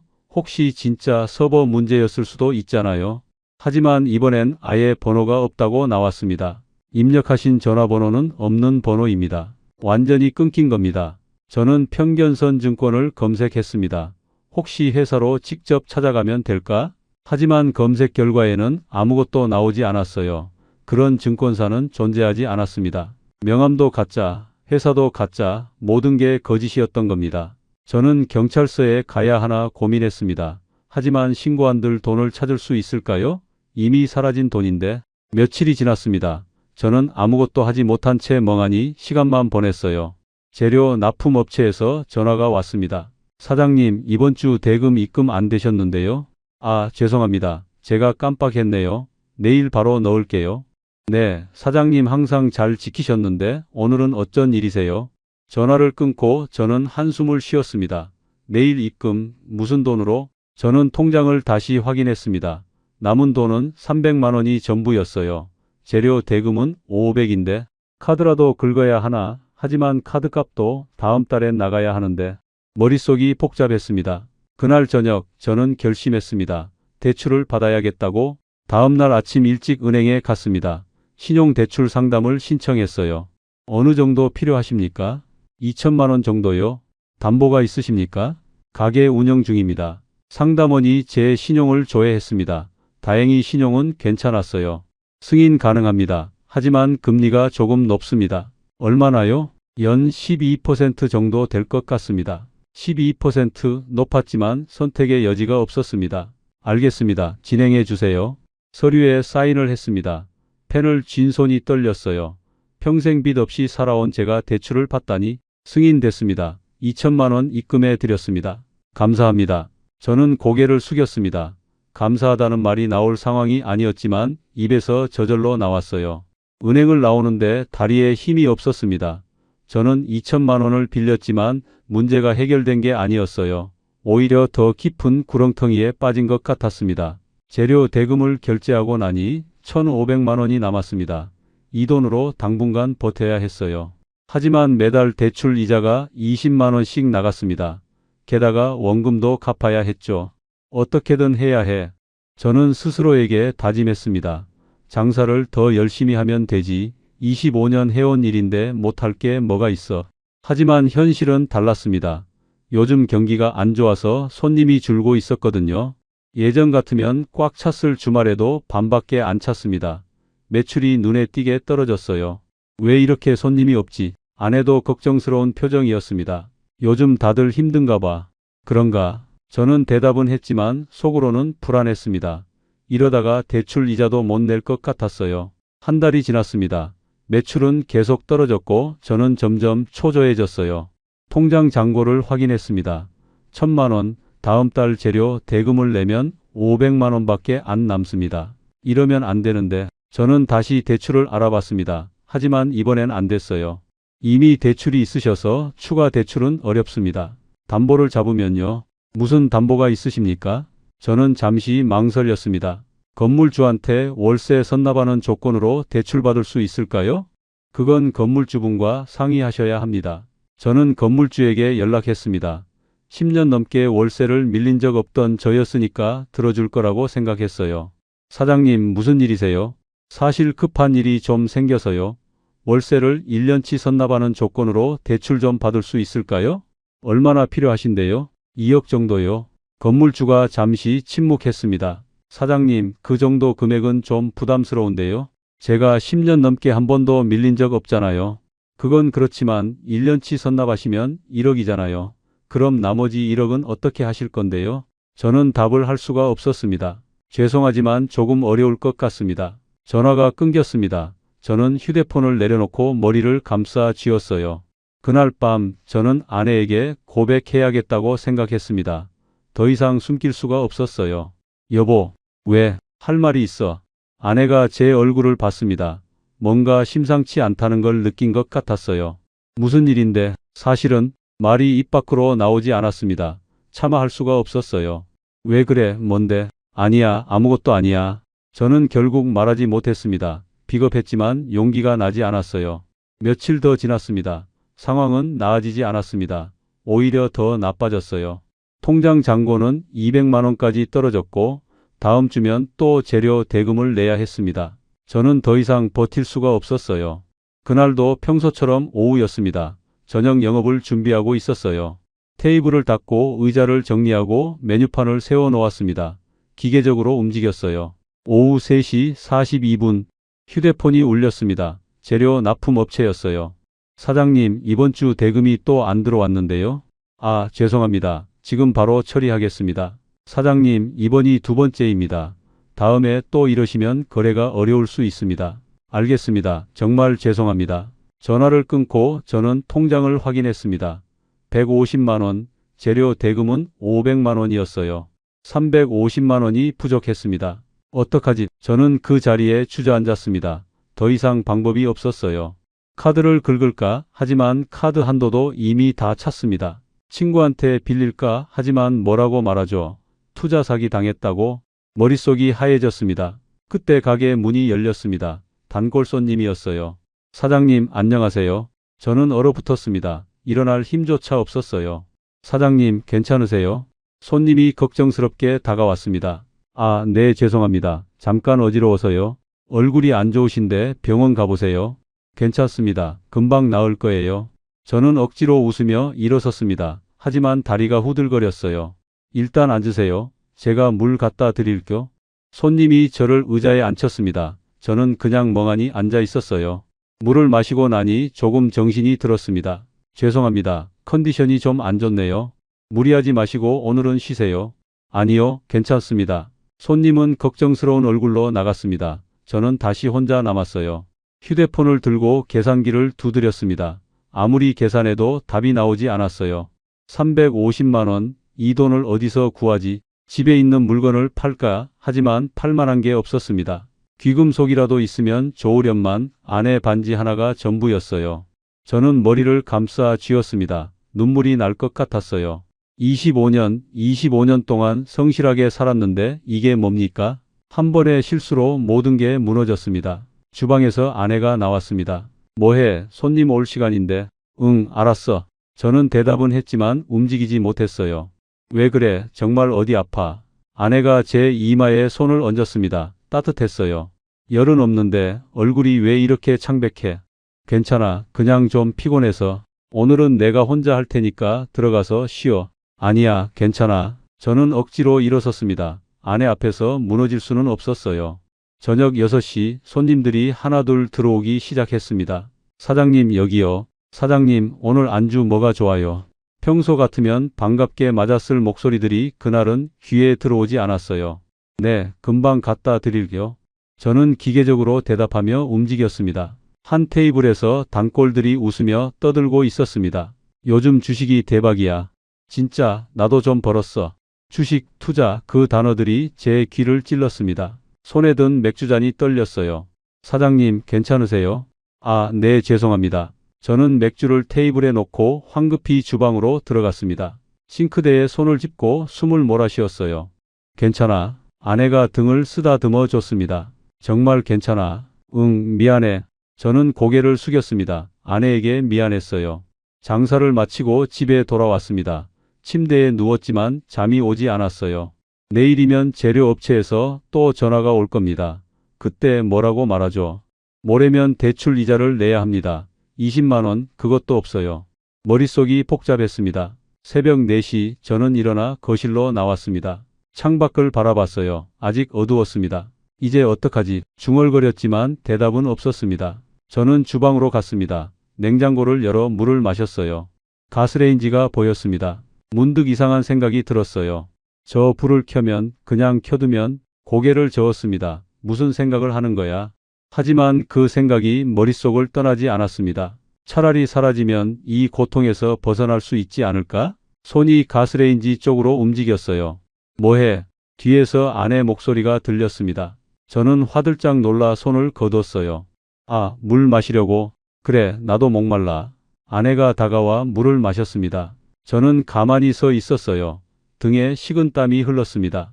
들어가서 자. 응. 저는 아내를 따라 방으로 돌아갔습니다. 침대에 누웠지만 잠들 수 없었어요. 아까 제가 무슨 생각을 한 거죠? 무서웠습니다. 제 자신이 무서웠어요. 다음 날 아침 저는 결심했습니다. 아내에게 말해야겠다고. 더 이상 혼자 짊어지고 갈 수 없었어요. 여보, 왜? 할 말이 있어. 아내가 저를 봤습니다. 뭔데? 사실 저는 심호흡을 했습니다. 우리 돈 다 없어졌어. 뭐라고? 아내가 제 말을 이해하지 못한 듯 되물었습니다. 돈이 없어졌다는 게 무슨 소리야? 저는 고개를 숙였습니다. 차마 아내 눈을 볼 수가 없었어요. 투자를 했어. 몇 달 전부터. 투자 무슨 투자? 단골 손님이 증권사 직원이라고 해서 그 사람 소개로 투자 모임에 들어갔어. 아내의 얼굴이 굳어졌습니다. 얼마? 처음엔 1,000만 원이었어. 1,000만 원. 근데 수익이 나서 그래서 더 넣었어. 얼마나 더 넣었는데? 저는 대답할 수가 없었습니다. 얼마냐고? 아내 목소리가 떨렸어요. 2억. 뭐? 아내가 비명을 질렀습니다. 2억을 어디서 구했어? 우리한테 그런 돈이 어딨어? 적금 해지하고 가게 운영 자금도 넣었어. 가게 운영 자금까지. 아내가 주저앉았습니다. 미쳤어. 정말 미쳤어. 미안해. 미안하다고 미안하다는 말로 되는 거야. 아내가 울기 시작했습니다. 저는 그 모습을 볼 수가 없었어요. 어떻게, 이제 어떻게. 아내의 울음소리가 온 집안을 가득 채웠습니다. 저는 무릎을 꿇었습니다. 미안해. 정말 미안해. 미안하면 뭐해. 돈이 돌아와. 우리 25년 모은 돈이 돌아와. 아내 말이 맞았습니다. 미안하다고 해서 해결될 일이 아니었어요. 이제 어쩌려고 그래. 재료 대금은 어떻게 내고 대출 이자는 어떻게 갚아. 대출까지 받았어. 대출까지. 아내가 저를 믿을 수 없다는 표정으로 바라봤습니다. 2천만 원. 하. 아내가 허탈하게 웃었습니다. 정말 한심해. 그 말이 제 가슴을 찔렀습니다. 하지만 반박할 수 없었어요. 나가.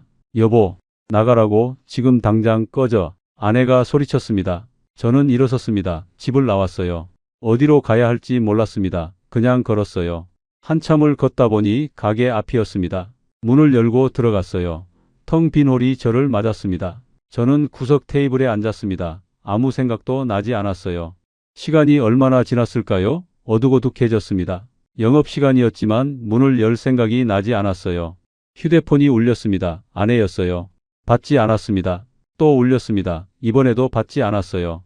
세 번째 울렸을 때 받았습니다. 어디야? 가게. 들어와. 싫어. 나 여기 있을래? 들어오라니까. 전화가 끊겼습니다. 저는 휴대폰을 내려놓았습니다. 주방으로 걸어갔어요. 불을 켰습니다. 가스레인지에서 파란 불꽃이 일어났습니다. 저는 그 불을 멍하니 바라봤어요. 이렇게 끝내면 모든 게 끝나는 걸까? 아내는 보험금이라도 받을 수 있을까? 아니, 자살은 보험금이 안 나온다고 했던가? 그럼 아내는 혼자 빚만 떠안게 되는 건가? 머릿속이 복잡했습니다. 저는 바닥에 주저앉았습니다. 가스불을 계속 켜두었어요. 파란 불꽃이 흔들렸습니다. 눈물이 흘렀어요. 미안해. 누구한테 하는 말인지 몰랐습니다. 아내한테, 아들한테, 제 자신한테. 정말 미안해. 그렇게 앉아 있는데 가게 문이 열렸습니다. 뭐해? 아내였어요. 왜 왔어? 불 꺼. 아내가 다가와 가스레인지를 껐습니다. 일어나. 싫어. 일어나라고. 아내가 제 팔을 잡아 끌었습니다. 놔줘. 안 놔. 아내도 울고 있었어요. 왜 우는데? 바보같이, 정말 바보같이. 아내가 저를 껴안았습니다. 죽으면 안 돼. 하지만 죽으면 안 된다고? 내가 죽으면 나는 어떡해? 아내 품에서 저도 울었습니다. 25년을 함께 살아온 사람이었습니다. 미안해. 정말 미안해. 그만 울어. 아내가 제 등을 토닥였습니다. 이제 어떡하지? 몰라. 나도 몰라. 하지만 일단 살아야지. 아내 말이 맞았습니다. 살아야 했어요. 우리는 그렇게 한참을 주방 바닥에 앉아 있었습니다. 얼마나 지났을까요? 아내가 일어섰어요. 집에 가자. 응. 저는 아내 손을 잡고 일어섰습니다. 집으로 돌아가는 길 아내가 말했습니다. 가게 팔자. 뭐, 가게 팔아서 빚부터 갚자. 하지만 이 가게가 우리한테 전부인데. 이미 전부 잃었잖아. 가게라도 팔아야 최소한 빚은 갚지. 아내 말이 맞았습니다. 알았어. 저는 고개를 끄덕였습니다. 다음 날 부동산에 갔습니다. 가게 내놓으려고요. 권리금 얼마에 하실 건가요? 8천에 내놓았으면 합니다.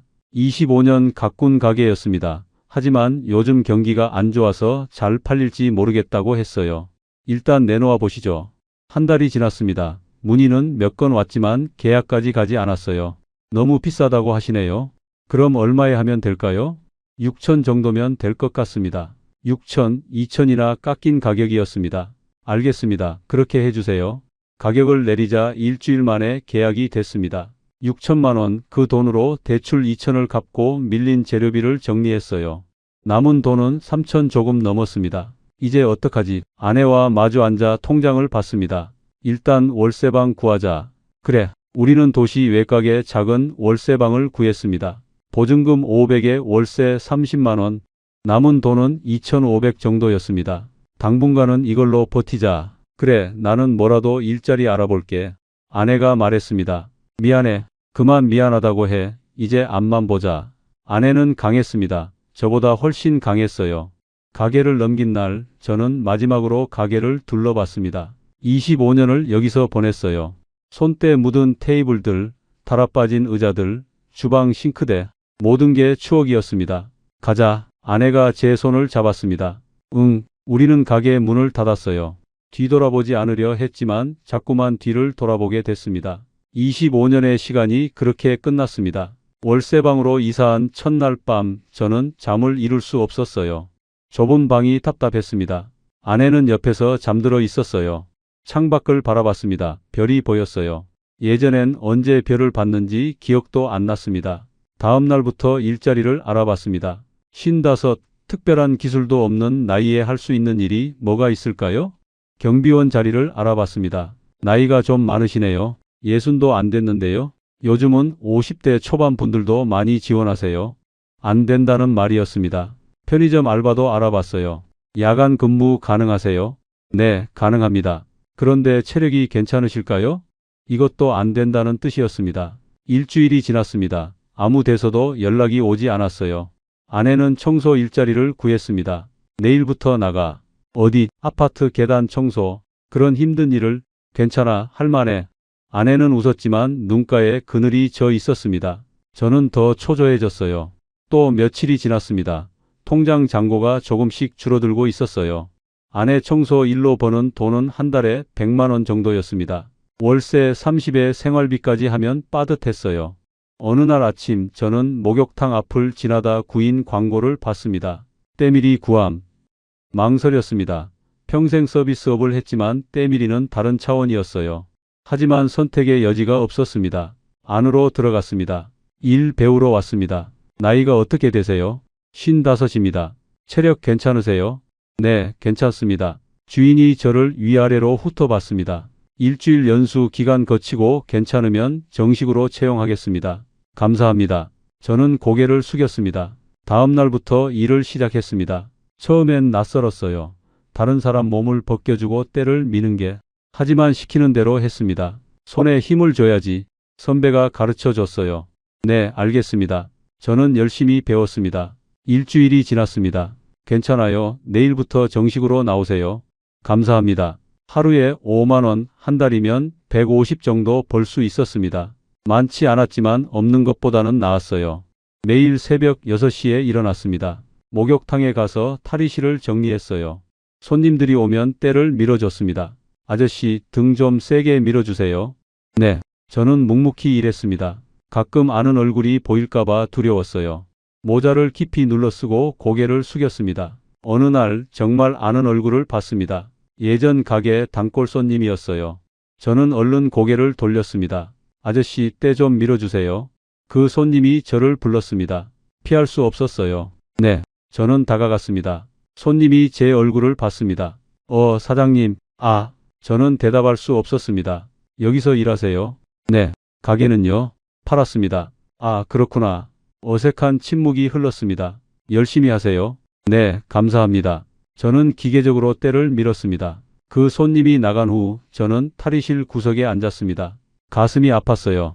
25년 호프집 사장에서 목욕탕 때밀이로 제 인생이 이렇게 바뀔 줄 누가 알았겠습니까? 하지만 살아야 했습니다. 집에 돌아오는 길 편의점에 들렀습니다. 계란 한 판과 라면 몇 개를 샀어요. 예전엔 생각도 안 하고 사던 것들인데 이제는 하나하나 가격을 보고 샀습니다. 집에 도착했습니다. 아내가 먼저 와 있었어요. 힘들었어. 아니, 괜찮아. 아내가 저녁을 차리고 있었습니다. 된장찌개 하나가 전부였어요. 먹자. 응. 우리는 마주 앉아 밥을 먹었습니다. 예전엔 매일 손님들 상 차리느라 정신없었는데 이제는 이렇게 단둘이 조용히 밥을 먹었어요. 맛있어. 그래. 아내가 웃었습니다. 저는 아내 손을 봤습니다. 주름지고 거칠었어요. 25년 동안 주방에서 일하며 생긴 흔적들이었습니다.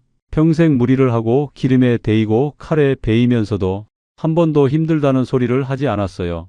그런 아내를 제가 이 지경으로 만들었습니다. 미안해. 또 시작이야. 정말 미안해. 그만해. 이제 됐어. 아내가 제 손을 잡았습니다. 따뜻했어요. 우리 잘 될 거야. 그럴까? 그럼 지금까지도 잘 버텼잖아. 아내는 강했습니다. 저보다 훨씬 강했어요. 그날 밤 저는 아내가 잠든 후 조용히 싱크대로 갔습니다. 설거지가 쌓여 있었어요. 저는 조심스럽게 물을 틀었습니다. 그릇을 하나씩 씻었어요.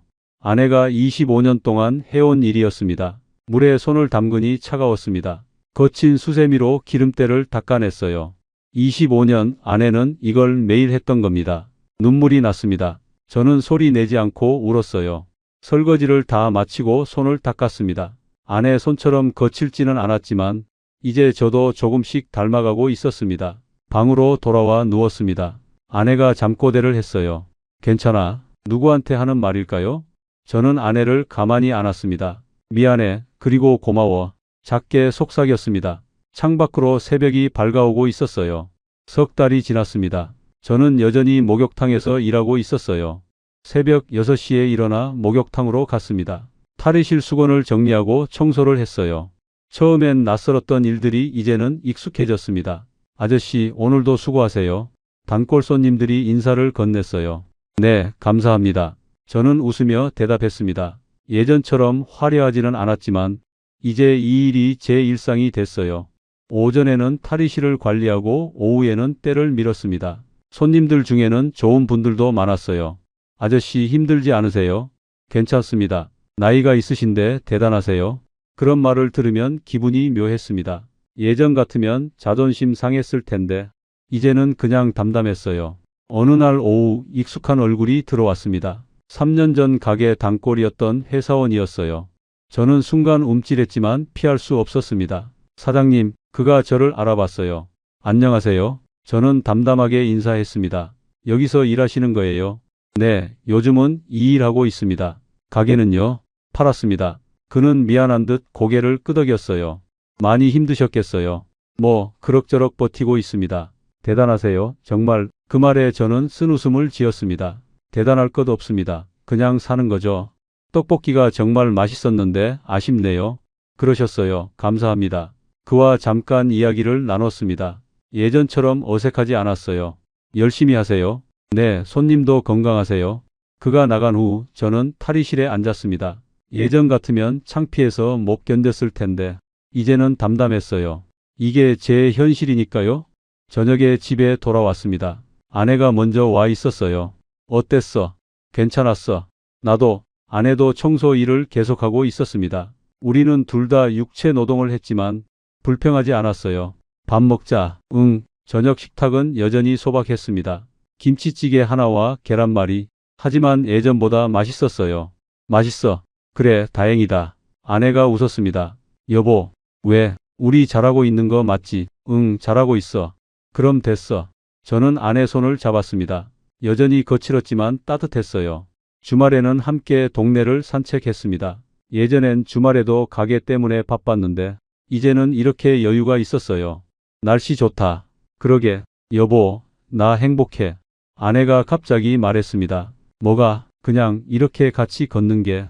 저는 아내를 봤습니다. 나도 예전엔 바빠서 이렇게 못 걸었잖아. 맞아. 그것도 나쁘지 않았지만 지금도 괜찮아. 아내 말이 맞았습니다. 돈은 없었지만 시간은 있었어요. 미안해. 또 그래. 이제 그만해. 알았어. 우리는 웃으며 계속 걸었습니다. 며칠 후 목욕탕 주인이 저를 불렀습니다. 일 잘하시네요. 감사합니다. 다음 달부터 급여 좀 올려드릴게요. 정말요? 네, 성실하시니까요. 작은 인상이었지만 고마웠습니다. 열심히 하겠습니다. 집에 돌아와 아내에게 말했어요. 급여 올랐대. 진짜 축하해. 고마워. 오늘은 치킨 시켜 먹자. 그래. 오랜만에 치킨을 시켰습니다. 예전엔 매일 먹던 것인데 이제는 특별한 날에만 먹는 음식이 됐어요. 맛있다. 그치? 우리는 행복하게 치킨을 먹었습니다. 그날 밤 저는 침대에 누워 생각했습니다. 3억 5천, 제가 잃은 돈이었어요. 25년 모은 돈과 가게까지. 하지만 지금 저는 행복했습니다. 돈은 없었지만 아내가 있었고 건강이 있었고 일할 수 있는 몸이 있었어요. 여보, 자, 응, 잘 자. 아내가 먼저 잠들었습니다.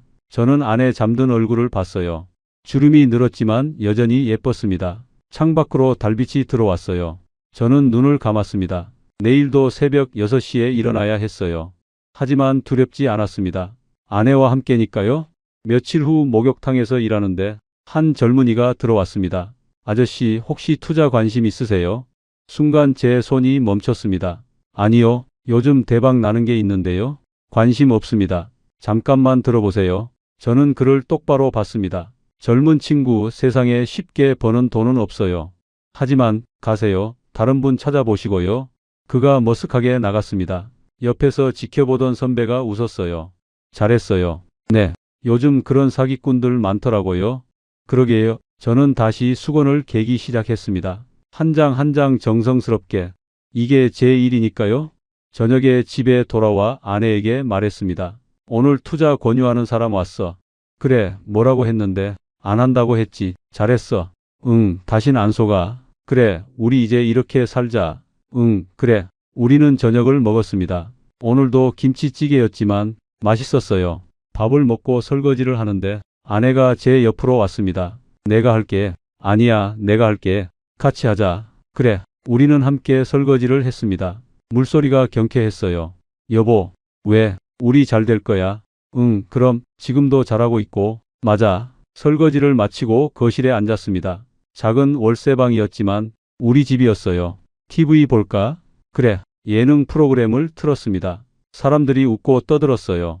우리도 따라 웃었습니다. 예전 가게에서는 TV 볼 시간이 없었는데 이제는 이렇게 여유가 있었어요. 재밌다. 그치? 시간이 흘렀습니다. 어느덧 자정이 가까워졌어요. 자러 가자.